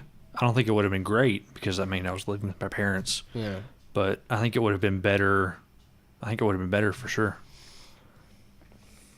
What do you think? I mean, I wonder what that is then. I guess what it comes down to is like the fact that you are the owner of this, this house, whatever it may be, the house, apartment, blah, blah, blah. Mm-hmm. And you want things a certain way. And having multiple people, living there or whatever, they're bringing in variables that you might not like, and that could cause friction. And I guess like once you leave and that's not an issue anymore, that's where things change. For sure. Because you're kind of in control of your own thing. And then once you go to visit family, you kind of realize this is, separate from where you live now. Yeah. Because they're still in that house where I lived. Yeah. So. That's weird. I guess technically speaking, it's not weird. It actually makes sense. Mm-hmm. But it is funny though how that changes, like, almost like night and day, how your relationship changes with your parents. I think at least for us, both of us. Mm-hmm. It's kind of like the perspective too, because the house. The house is still the same, but when I was living in it, it was my house. Like I would come home from work every day to my house. It was still my parents' house, but it was still my house, where it's where I lived, where I ate, where I slept, and everything. Yeah. And then now, I go over there pretty much every Sunday, and now it's my parents' house. I'm going over to my parents' house, and that's kind of where I, kind of imagine things differently now. Yeah. Well, yeah, it is. It's a different. Yeah, I guess what you're trying to say is like you have a different perspective, basically. Right. Yeah, and it is. It literally is. When my parents were still together and I was going back and visiting the house, yeah, I definitely had a different, like a different view on everything there. It's like it was. I still felt like it was my house, but it didn't. I don't know. It just didn't feel. I guess it was like I wasn't tied to it like I was before. Like I don't. I don't, like, for example, like when growing up, like they made me do a lot of chores when I grew up. Mm-hmm. I don't know if I mentioned that in the first one, but I don't think so. No. But yeah, they made me do a lot of work in that house, like dishes daily, like taking out the trash, cleaning the pool, washing the cars, like cleaning my dog, all that stuff. Yeah, it was a lot. It was a lot of stuff. And that kind of turned me off to doing that now, like as an adult. Yeah. Like it didn't instill like a cleaning fucking mentality in my head. Right. I will say though, it did give me the mentality of like when I'm at work, for example, like I try and be as thorough as possible. That's kind of weird. I was thinking about that today. Like when I'm at work, like I work harder at work than I do at home. Yeah, me too. Yeah. Yeah, me too. Definitely. Which is weird because you would think taking care of your home is like priority number one. No, it's not though, because it's not. Because, well, and so it's different with me and Ellie, obviously, because she has different, expectations than I do. Mm-hmm. But for you, that you're alone, it's like I can do whatever the hell I want. Yeah. Right? There's no the My expectation. house is a piece of shit right now. You're the boss. You're the fucking boss. Right. Like there's no expectation. Like with our bosses, there's an expectation of a certain quality or whatever. Right. So that's why you work hard. And that's the difference. Yep. So like. I have that work ethic instilled in me where, whatever product I put out, I want to make sure it's fucking good. Mm. But when it comes to like living in this house, for example, like it's been a struggle for me to keep up with stuff. She has to keep me in check with a lot of that. So unfortunately, it's fucking, I just hate doing things. That's kind of why like I took up cooking, because I hated doing dishes. Mm. So she does the dishes and I cook. Oh, yeah. You're sly.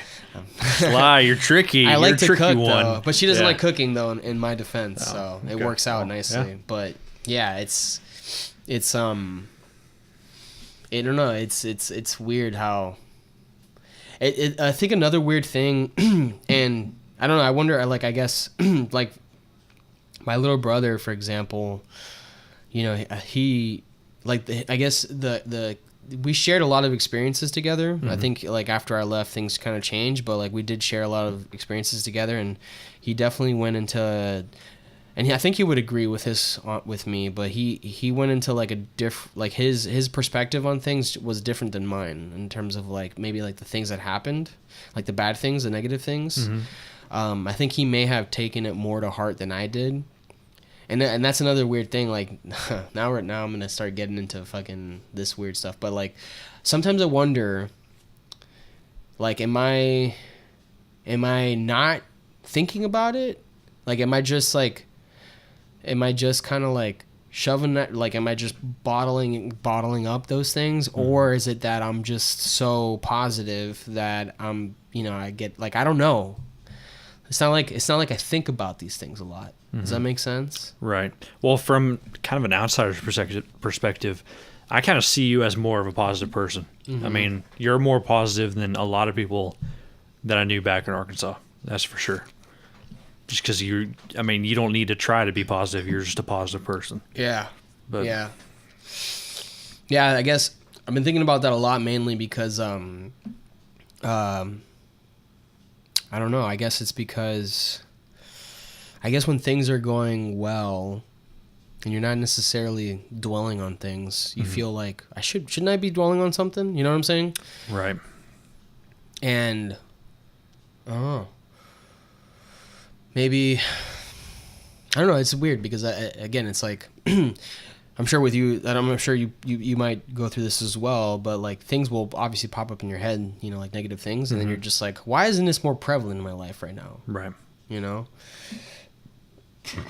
the thing is I don't like to see myself as someone that that has more knowledge than other people or anything like that, or like a greater perspective on life.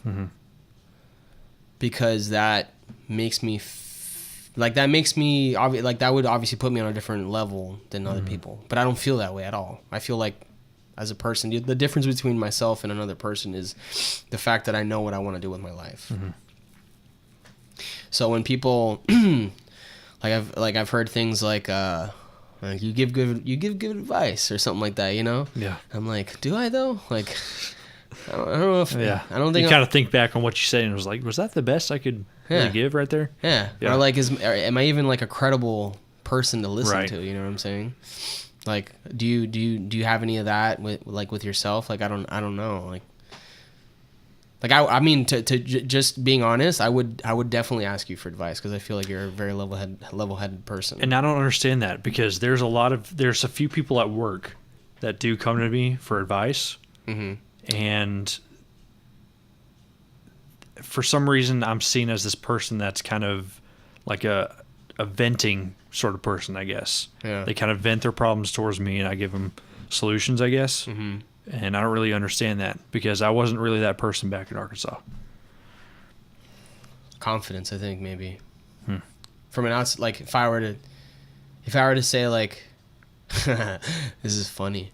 You, now that I know you more, I would say that you are a person that knows what they want. And when that's a dangerous thing to be. Like, what, for me? No, not for you, but oh God, like, and I mean that there. In like a good way, like that's a dangerous person to be because you do have more knowledge than you have more knowledge, at least in what you want to do with your life, right? Than the person that doesn't. And I'm not saying that the people that are asking you, for example, at work are necessarily falling into that category, but when you have that kind of confidence about the way you live in life, people, and I would say the same. I would see that as like that's level-headedness to me. You know what I'm saying? If that makes any sense to you. Yeah, I mean, I can understand that. I mean, it's just weird hearing that because, I mean, I was never that kind of person. But I guess things were kind you of afraid changed. to dissent against something? I don't think I was afraid to sin against something. I think I was more accustomed to following the rules, if that makes sense. You think that that's changed now? I think so. Okay, well then there you go. I would say that's a big part then, because I do feel like that's who you are. You know, if you don't want to do something, you're just not going to do it. Right. Or I actually feel like me, like I'm more afraid of authority than I think you are. Like I think you're more like fuck you than I am. You know, like I find that, which is weird again because I was never that kind of person. I think you're confident though. That's the thing. You're confident in yourself. You know what you want, and you have your lines for things. Someone, for example, at work. I mean, if our bosses told you to do something that you didn't want to do, you would just say no. Depends. It depends on if I kind of think forward and say, okay, maybe I'm going to get in trouble if I don't do that. Yeah. Like, well, I guess I mean more of like not necessarily like in an aspect that would cause you to lose your job, but more of like you wouldn't be afraid to be like, why am I doing this? Like if you had a better, for example, a better solution. Yeah. Right. And I'm not saying that I wouldn't do that per se, but I might be more like like the way I've lived my life, for example, with my parents is that I was like sneaky where I wouldn't argue with them. I just like, for example, if they told me to do something, like instead of saying that doesn't make sense, I would just be like, okay, but I wouldn't do it. You know, so it's kind of like technically speaking, like that's actually like a dishonest, like that was me being dishonest, and I feel like that's a change now. But I feel like so now I think I would do that with work, for example. I would just be like, okay, but then I would not do it. Right. Yeah. And I feel like you wouldn't do that. I don't know. Maybe I've done that. I don't know. Who's to know? So, like The Office. Right. Who's to know? I don't know. But yeah, you can say that's like a feature of intelligence or a feature of cowardice, honestly. You know, like I think I have like an intrinsic feeling towards being rebellious. I don't like being told what to do. You know, I find myself always like just instinctively going against things that are popular, stuff like that. Like that's just me. Like and I'm sure you've probably noticed that with like maybe like even my when it music comes to taste. music, yeah. And that ends up being the case a lot of times for like most things, really. Like, you know, what, like the clothing I wear, the maybe movies, shows that are like I haven't seen fucking Game of Thrones, for example. Oh, you haven't? No, I've never seen it. Okay. Well, So there's a downfall, right, to having that. because you're missing great shows. Yeah. Yeah. You could say that. You could argue that. But then again, like it's almost like hypocritical, right? Because I like the Beatles, and that's like the most famous band of all time. I mean, I don't like the Beatles. You don't like the Beatles. Yeah. Don't like the Beatles. Yeah. I felt like that was a tough day for you When you told me that? when I told you that. Yeah. Yeah. Well, Ellie doesn't really care for the Beatles either. Yeah. And I'm dating her. I'm not even dating her. I'm in a life relationship with her. A life relationship. It's so weird to call her my girlfriend. Yeah. When you've been together for what, 7, 8 years? No. It's going to be 10. 10 years? 10 years. Yeah. 10 years in July. Yeah, July. Why don't you July just make a 24th. move already, dude? What, to get married? Yeah.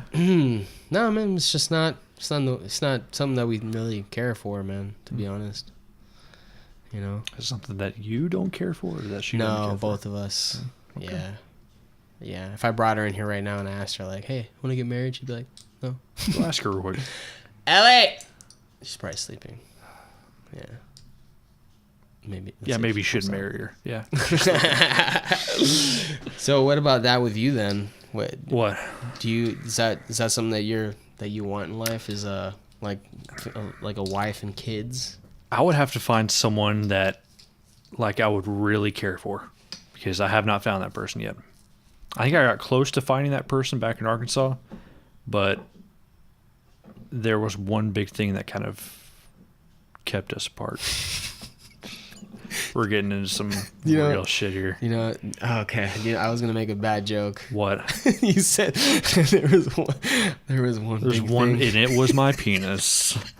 Yeah, I know where you're going. Okay. So what was it then? Religion. Ooh. She was a hardcore Christian. Yeah. I think I'd have to agree with you on that one, man. Yep. And it wasn't more towards like how we're going to be when we're, either dating or married. It's more, I think she deserves someone that's on her level, I guess, when it comes to religion. Mm-hmm. And I think I need to find someone that's on my level when it comes to religion. But, yeah. I mean, I get that, dude. I don't know if I could be with someone like that, to be honest. I don't know. I just don't know. That's the other thing too, is like, maybe I could see past that. Mm-hmm. Depending on, I guess, like their actual like their actual outlook on religion. Right. Like how what was she like, for example, did she want to not have sex before marriage and stuff like that? Yes. Okay. Hardcore Christian. Okay. I mean, the Bible was like every part of her life, every second of her life. Does she believe in evolution? I don't know. We never really talked about that. Interesting. How long did you know her for? Sophomore year of high school. I guess that never came up. That's interesting, though. I feel like she would believe in evolution, though. What would you guys talk about? I mean, pretty much everything. I mean, I wouldn't talk about religion a whole lot because I didn't know a whole lot about. I mean, religion wasn't a whole part of my life, so we wouldn't really talk about that. We really bonded over, outdoors and nature and stuff like that. Well, that's the thing too. It's like, if you guys have, I mean, you can't. This is a hard subject for me to talk about because I've only been with Ellie, and we happen to have almost everything in common. Mm-hmm. But I would imagine, because I guess my comparison would be to like friendships, where like I have very close friendships with people that have very different ideas from me, and I still love them as people. Mm-hmm. So, what would that? Because the thing is that it's not going to change their character, right? Because you already know them. Yeah, they're already a good person, technically speaking. Yeah. So it's like. But I think there's a difference between, knowing someone as a friend, dating someone, and then marrying someone. There's 3 different things there. Yeah. And religion is kind of a huge hurdle to cross over when you're going from knowing someone to dating someone to marrying someone. Especially if you're trying to raise a family. Your kids, yeah. Because you guys are going to definitely have like conflict there, like on what to teach them and stuff like that. Yeah, I could see that being the case. But if not, though, if you weren't having kids, then it'd probably be easier. Yeah. Just something that you guys, I guess, wouldn't really necessarily debate about. I guess, yeah. I don't know, but it also depends on how. Do you feel like she judged people that weren't like on the same page with her with that stuff? Judging is a harsh word to me, but I think she did kind of put people into categories based on religion and their thought process on that, which is weird because she knew that I was not religious at all. But that's the thing, though. That's the interesting thing about getting to know someone, like as a person, getting to know if they're just a good person. It's going back to what I said earlier. It's like, regardless of what you think, like you realize that this is a good person. That changes your outlook on everything, really. Yeah. In And terms I know for sure she's a awesome person. Yeah. But I kept thinking about the future, and I knew things wouldn't work out that way. So did you break up with her? Yeah. Damn. How long were you guys like dating and shit?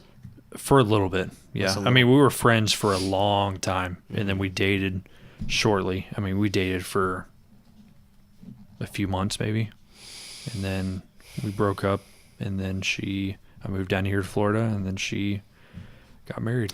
So actually, she got married. Yep. Team. Yeah. How did that make you feel? Like shit. Yeah, thanks for opening those old wounds. Did you cry? Appreciate that. No, I was just You're just pissed off.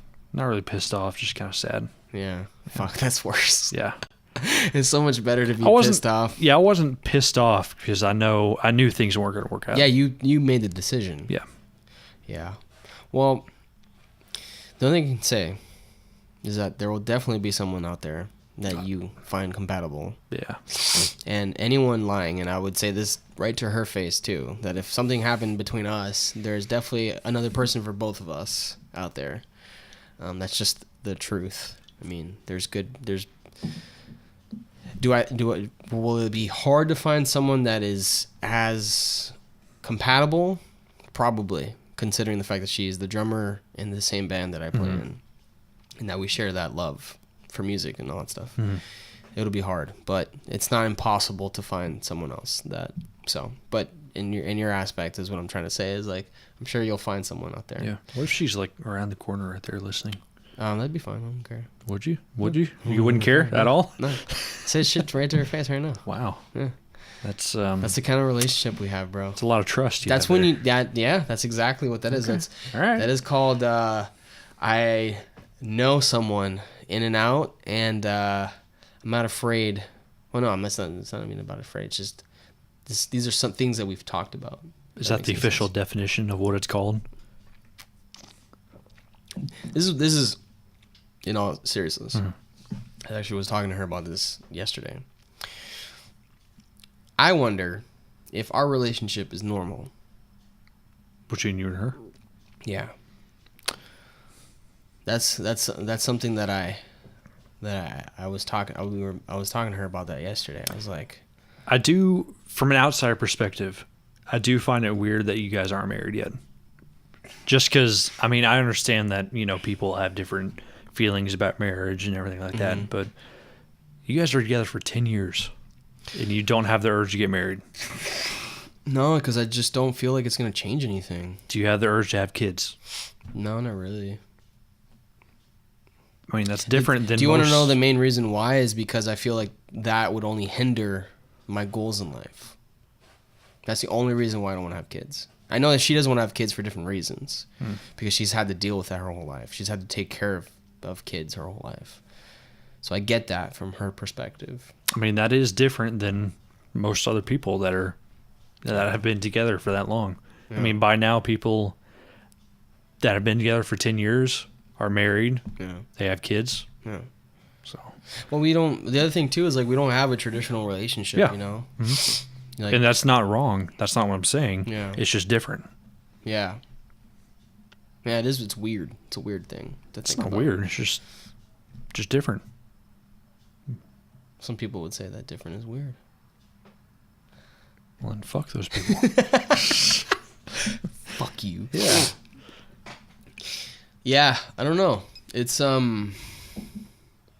it's another interesting thing that I don't because the thing is that we haven't really talked about this on the podcast, like like our relationship or anything like that. Like most people wouldn't even know that we were together. Like if we were out and about, as a band at least. Like there's a clear line between when we're in band mode, for example, and when we're in relationship mode. There's no I guess intimacy when you're in band mode. Not really, no, not at all. Actually, do you remember the episode of The Office where Gabe he's talking about PDA? Yeah. And he's like, you wouldn't even notice that Pam and Jim are a couple. Mm-hmm. It's like that with us. We're like that, And it's just, and I think it actually, I think we're both like this, but I think it stems more from me because I'm actually very uncomfortable with PDA. In public? Yeah. Yeah. Yeah, I don't like it at all. I think it's not like a hypocritical thing where I'll see it and I'm not disgusted by it. I'm actually not that I'm disgusted, but I just you notice it. It's weird. Yeah, it makes me very uncomfortable. I'm just come on, guys. You don't have to. I obviously don't mind holding hands and stuff like that, but to be oh babe, I fucking love you. Like that type of teenager shit. Yeah. Just please stop. No, it's weird to me. I don't know. Never.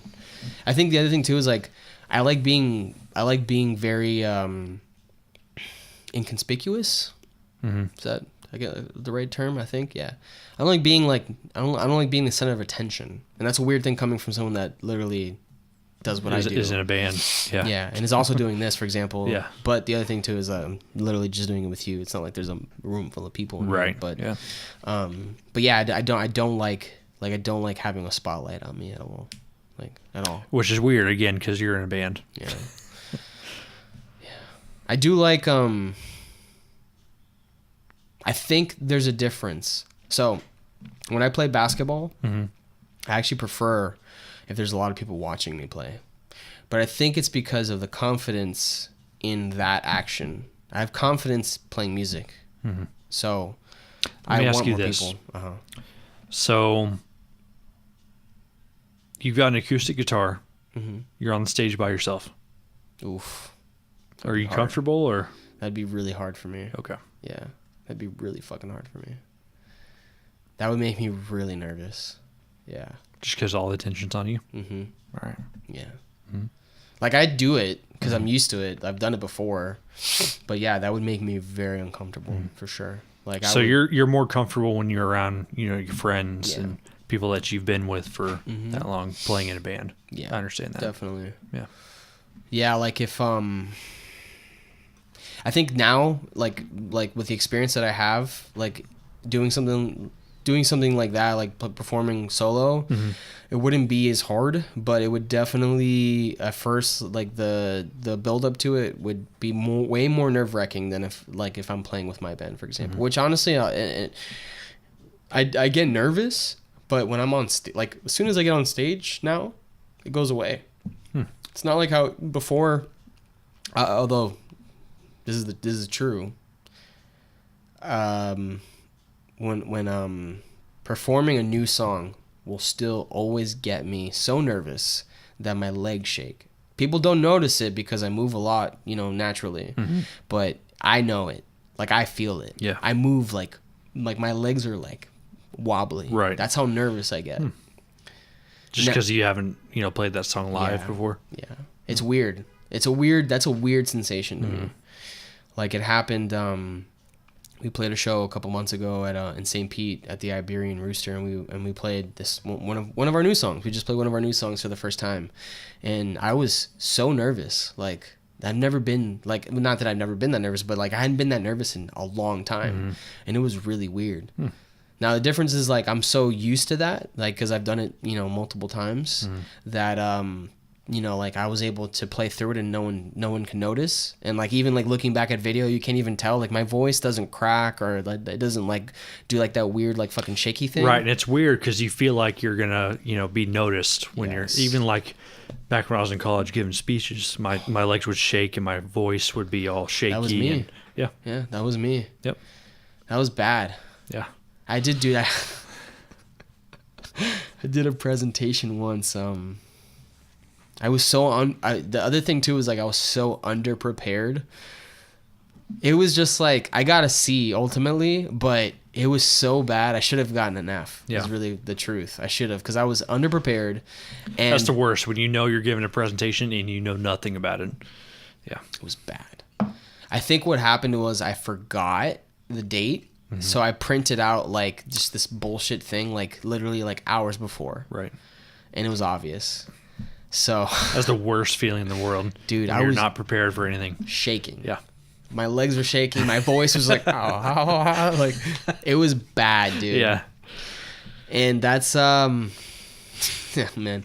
I think actually like a big part of like my I guess my like fear of speaking in public actually comes from like an early, and I still remember this to this day, like an early interaction that I had in class where I was presenting a science project, and someone made fun of me when I was presenting. Damn. Yeah. And you heard it? Yeah, I mean it was in front of the whole class, and like everyone laughed. Damn. That Yeah. sucks. Yep, that happened. So I think after that, like it just made me like really like like want to Yeah. talk in public. Yeah, I can understand that. That ever happened to you, like at all? I don't remember a certain like instance like that. But I did have to take a public speaking class in college, and it absolutely sucked because we had to do like a 10-minute presentation, So we'd have, at the start of the year, we'd have to do, like the first day of class, we have to go up to the front and do like introductions. Yeah. There's like a 5-minute introduction and everything. Dude. And then so we would do that I'm getting nervous introduction. just thinking about Yeah, it. we'd do that introduction, and then a couple of weeks we would, learn about like new techniques and everything. And then we do like a 10-minute presentation. And then we do that, learn about new stuff, 20-minute presentation. And by the end of the year, we do like a 30-minute presentation on like a certain topic. Like I honestly don't even remember what my topic was, but we'd had that presentation, and then we had a kind of a toast, I guess, because we would get assigned a random person in the class, and we'd give like a toast to them. And I didn't show up for it because I was so fucking nervous, and I was like, you know what? I could have an A if I go to this and do this thing. If I skip it, I'll get a B. So I'll be like, yeah, Fuck it. B. Yeah. Yeah. That's something I would do. Yep. Dude, that is like the apprehension to doing something like that is the worst feeling. It is the fucking worst feeling, Yeah. bro. Like You get that pit in your stomach. You're like, oh God, I picture myself actually going up there right now and doing it, and I can picture myself, my legs shaking, my arms shaking, my voice shaking, everything. So it's the worst, man. yeah. For my what class was this? I think it was for what the fuck? It must have been like an exit class for college. We had to do a presentation. So I guess it was I think the classes were different for every major. So since I was in biology, we had like a science version of that. So for our version, we had to make a presentation on like a like some type of like paper, basically. I chose the introduction of natural predators to lionfish, which was a cool subject because it was relatively new and stuff like that, and I actually researched it quite heavily. But up to the actual presentation, I practiced like with Ellie and stuff like that. Like I did it in front of friends. Like I actually did the presentation in front of friends. Right. Yeah. And stuff like that. And I just remember like, oh my God, just sitting in that room and waiting to hear my name called out to get up. Yep. That's the worst. Because you don't know when you're going to be called. You just know you're going to be called. The fucking worst feeling, dude. And I actually did really well. I did really fucking well. Like after the first couple minutes, like I actually got into a groove and the nerves went away. But I remember like initially, like it was definitely like shaking. Yeah.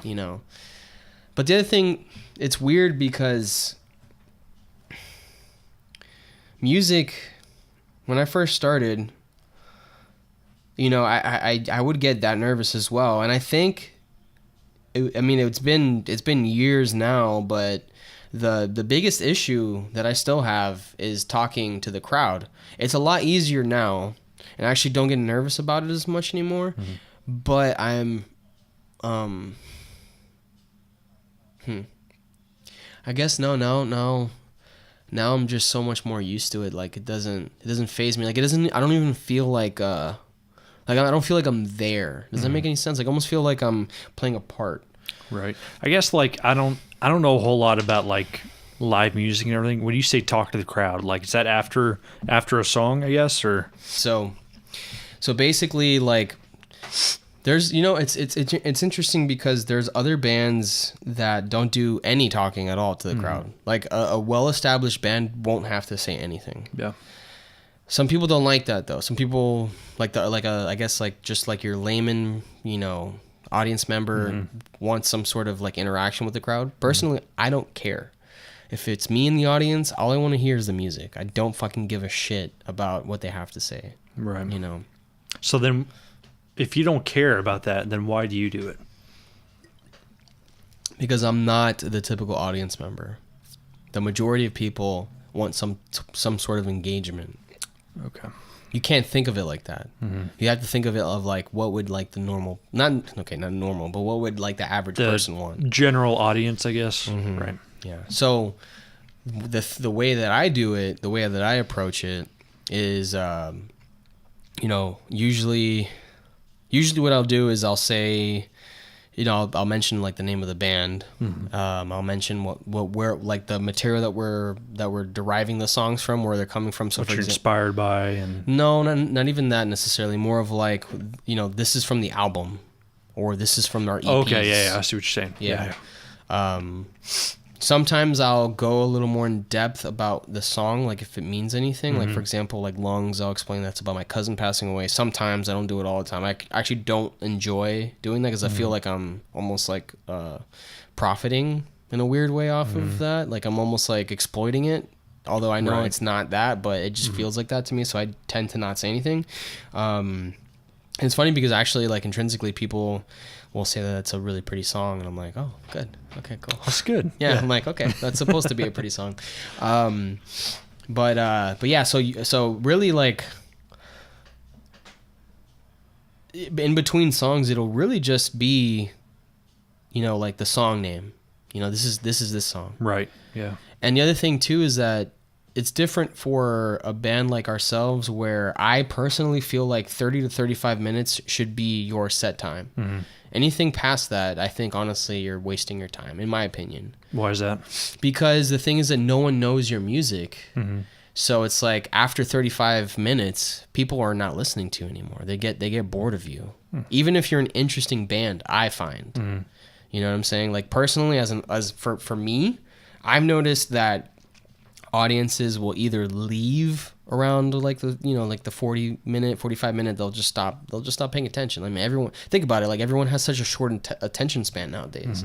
So it's like when I book shows now, I prefer to start later if it means that we can play, those type of sets, like a shorter set. Because some places will be like, oh, you'll play a 45 to an hour set, and I'm like, nobody cares. Literally, no one fucking cares. It's just too much, even for myself. I mean, think about it. How long can you withstand listening to a band you don't know for? Probably not an hour. Yeah. That's for sure. Yeah. Yeah. I mean, it's hard for me even to do that with bands I do know sometimes. I mean, it's not even saying like it's, good or bad music. It's just something that you kind of want to tease them, I guess. The idea is that you want to put forth a set that represents what your overall sound will be, or you're playing at a place where you're setting up the set. The set is kind of like adjacent to the area that you're playing in. So, for example, for the Punk Black event that we switched out a song, Machines, which it's a weird song. We switched out that one for a more up-tempo kind of like rock song because I felt that would make more sense in that setting for the people that were going to be attending. For the audience. Yeah. Most bands, though, and I'm not trying to like toot our own horn or whatever, but most bands tend to have a genre that they stay in. They stay in within a line. And, like, for example, like whether it be ska, metal, rock, folk, whatever, blah, blah, blah, I can only listen to a certain amount of time of that, to be honest, even if I like it. It's just like... So, like, they've got a set and they stick to it no matter what? Well, typically, most bands play a genre of music. And that's... They don't deviate from that. Deviate from that, right. Yeah. Most bands do that. And I might like that genre of music and I might like that band, but I definitely don't like them as much as I like other bands, for example, that don't do that. Even if the band, so there's a band, Deerhoof, that I really like. I actually played that for you before. The one with the Japanese lady that you were like, I don't like this. Yeah, I remember that. Yeah. So I like that band a lot. Not because of the singing, and singing is actually super important to me, but because of the fact that they deviate from genres so often, and they do it well, in my opinion. So that I like more than a band that has a really good singer that happens who's constant. Yeah. I find it very boring. Yeah. That's just me. But there's a lot of people that like genres, and that's all they want to hear. They stick to that genre. Yep. Yeah. So... But yeah, basically going back to the talking to the audience at the end of the performances, usually I'll try and just kind of like drop our fucking like, you know, our social media, you know, the fact that we have merchandise, stuff like that. But I forget all the time, dude. It's a hard thing. Like the other thing too is that when you're performing, you want to play it. You want the show to go smoothly, and you also don't want to step on anyone else's time. So you want to condense what you're saying because, God damn it, did it do it again? I did do it again. Saw the screen. Yeah. Yeah. Whatever. Well, let's just finish it up then. We'll just we'll put a nice picture up for you guys. Exactly. Yeah. But yeah, it's you want to condense what you're saying because you know you don't want to step on anyone else's time. So it's like, you know, I'm usually trying to fit in like a lot into a little bit of time in terms of like, well, we're House of I, blah blah blah. Usually, honestly, what I do now is I'll just be like, because usually the last song is like a fucking like it's a hard hitter, and I'll just be like, you know, like while we're like bam, I'll just be like, thank you, we're House of I, you know, and that's it, and everyone's like woo, Yeah. and then if they want to talk to us afterwards, they'll talk to us afterwards, you know, so yeah, that's how that goes. Nice. I mean, I honestly I have no idea how that works. So I mean, it's different for everyone, obviously, you know. right. Everyone has their different ways of doing things, you know. It just depends on, you know.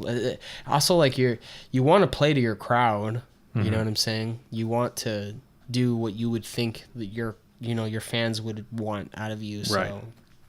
in terms of that, at least, not necessarily the music, because that should be the first thing that they're pulled towards is the music, and then everything else afterwards, you know, your image and all that shit. But I find that's another thing too. Like I find that so hard for me personally. Like I just don't know. Like we deviate genres so often. It's hard for me to put some sort of image on how we should look or how we should present ourselves in front of, you know, people and stuff like that. So, Right. you know, it's an ongoing struggle to figure out, like, you know, our theme or our look or you know, all that stuff. Yeah. It's different when you feel like the music is the greatest representation of yourself. It's difficult to find everything else afterwards. Right. You know what I'm saying? Yep. So yeah, it's a weird thing. It's a Yeah. weird thing. I mean, I could see that for sure. Yeah. Yeah, you mean it's like you have to think of it as a business. You know, you've got to be marketable and sell. The best way to represent your brand, I guess. Yeah. And when you've got so much, when you're stretching yourself out so much, how do you really represent that, I guess? But I don't know. It's a tough question. The way I've been trying to think of it, so that's why, like, for example, I do this podcast. I'm trying to do things that I like to do, and that is also like different from what I don't think there's any other bands that do a podcast. I don't know. I don't think so though. Not that I've heard of. No. But I do think that that's interesting, right? For example, like even in my scene, in the scene here, like there's no one else doing it. I actually think I think we inspired another, like a good friend of ours, to do one, and they haven't really like posted anything about it yet. But you know, they already were like, they had us on, for example. They recorded Kenny and I, and it's just like kind of like I'm trying to think, okay, what's different? Like what can I do differently than like all the other bands, like in terms of like the live performances as well. Like for example, we bought a Polaroid camera, and the idea is that we're gonna like give it to the crowd. You talked about that. Yeah. I think that's a great idea, honestly. Like stuff like 'Cause that. I've never heard of anyone doing that. Yeah, so it's like we did it in Miami, and I've been forgetting to do it ever since. But in my defense, we haven't necessarily had like the crowd to fucking. I mean, did it work well in Miami? It did, yeah. Okay, Yeah, people liked it. People enjoyed it. People were using it, but yeah, it's things like that. You know, it's like our you know, our bass player Emmett. You know, he's like, I don't want like flashy lights and stuff like that. Like I don't want that. Like that doesn't, you know, he feels like that doesn't represent us. Personally, I enjoy lights. I think they're cool. You know, I wouldn't mind having like a cool light show or whatever. But I get what he's trying to say. Like he doesn't want to be one of those bands that, you know, they're like draws people in with lights. Yeah. I get it. I understand what he's saying, but ultimately too, it's like, okay, then what's our alternative? You've got to find a thing for your band. Yes, something that will draw attention. Right. Because unfortunately, the music just doesn't do that because it's not It's not like, it's just not poppy. It's not, and it's different. Right. So it's like we have to find other ways. I mean, look at the Flaming Lips. The Flaming Lips music, it's not the easiest to listen to, but they're fucking popular. They're a big band. And I think it's honestly because of their live performances. I don't think it has anything to do with their music, to be honest. I think their music is great, don't get me wrong. I think they're a great band, but I feel like they had to figure that niche out in order to become as popular as they are now. Yeah. I mean, look at Modest Mouse. Modest Mouse doesn't really do any fucking visual stuff at all. Like they just set up and play. But their music is that fucking good, and people like they really interact with that music. People, I mean, I know you like them, right? Most people interact with his lyrics a lot. Yeah. And it's like they found the fan base that all they need is just good songwriting or good lyrics or whatever. Something that they can what's the word, not compare themselves to, but like kind of like they can bond with that or whatever. What's the word? I don't know. What the fuck? They relate. Something that they can relate to. There's the word. Yeah. Right. So we just have to find that, because our lyrics, to be honest, are very what's the word? It's not metaphors. It's more of like it's like there's like what's the word for, like they have meanings behind them, but they're not necessarily like in your face. It's kind of like it's more interpretive. There's a deeper meaning, I guess. Or... Yeah. It's not like so in your face. It's not so obvious what the lyrics mean. It's more of like there's a specific word for this, and I'm not remembering it right now. I don't know. It's not in my brain right now either. So whatever. But yeah, basically like you give the meaning to the lyrics that you want, because it's not a for sure, like a for sure understanding of what exactly we're trying to say most of the time. Sometimes we do, but for the most part it's like very like very like You're just messing up a bunch of words. I'm right trying now. to remember this fucking word, dude. Yeah. That's my issue with English. Yeah. You just forget words all the time. I forget because I try to go for like big words. Maybe you need to go back to elementary school. Yeah, or maybe I just need to stop drinking beer. Yeah. It's probably Maybe you should just stop being stupid. How about that? You're not thinking of the word either, you fuck. Well, it's not my word, so why would I think about it? But yeah, so let's wrap this bitch up. All right. But anyways, thanks for coming, man. Yeah, thanks for having me. Yeah, this was fun time. Fuck, man, we almost did what? It has been 2 hours and 8 minutes right now. Time flew by. Time flew by. Yeah, and we did we fucking went on so long that I ran out of memory on the fucking video camera. That's right. Yeah. What? How many times was that? 3 or 4 times? Yeah, I did delete a lot.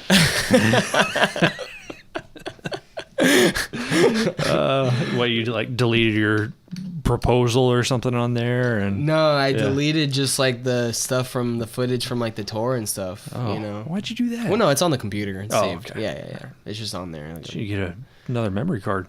I think keep one for the tour. Keep one for podcast. There you go. Thinking. See, if you guys could see me right now, I'd be like thinking like dum dum. Hey dum dum. Hey, come on. Come on, dopey dum dum. That's actually a good point. And I think this one was only like $40 or something like that. Yeah. So it's not even that expensive. No. That's a good idea though, actually. Yeah, I appreciate that. That's good advice. I mean, you could just get like a little 8 gigabyte one, film podcast, put on like Peter, delete it. I think this one is like 24 or something like that. 24 gigs? I think so. It might even be more than that. But the thing is, we have like it's like this format where it's like an hour or two. Well, it's mainly an hour, right? Of like video, which I'm assuming is like quite long for that, you know. So what kind of picture are you gonna put up since they can't see us right now? I don't know. Do you want to take one? Well, I think you should. Yeah, I think you should put something interesting up. I could put Momo up. You No, I'm not gonna could do that. I'm not yeah. gonna do that, dude. You're not? Nah, that's You're not fucked gonna up. flash it on the screen like whoopah. Yeah, like no, right no, there. No. That's fucked up, dude. That's another. I actually wanted to bring that up too. Well, Yeah, for another time. that's another podcast for another day. That's for sure. Well, thanks for coming, bro. Yeah, thanks for having me. Yeah, again. we'll do this again soon, I guess. Sure. I gotta bring more beer. I ran out this time. I know, for real. You fucking asshole. Sorry. My beer. You got free beer out of it. Thank so you. Thank you. you're welcome, asshole. Fuck you guys. All right, later. See you.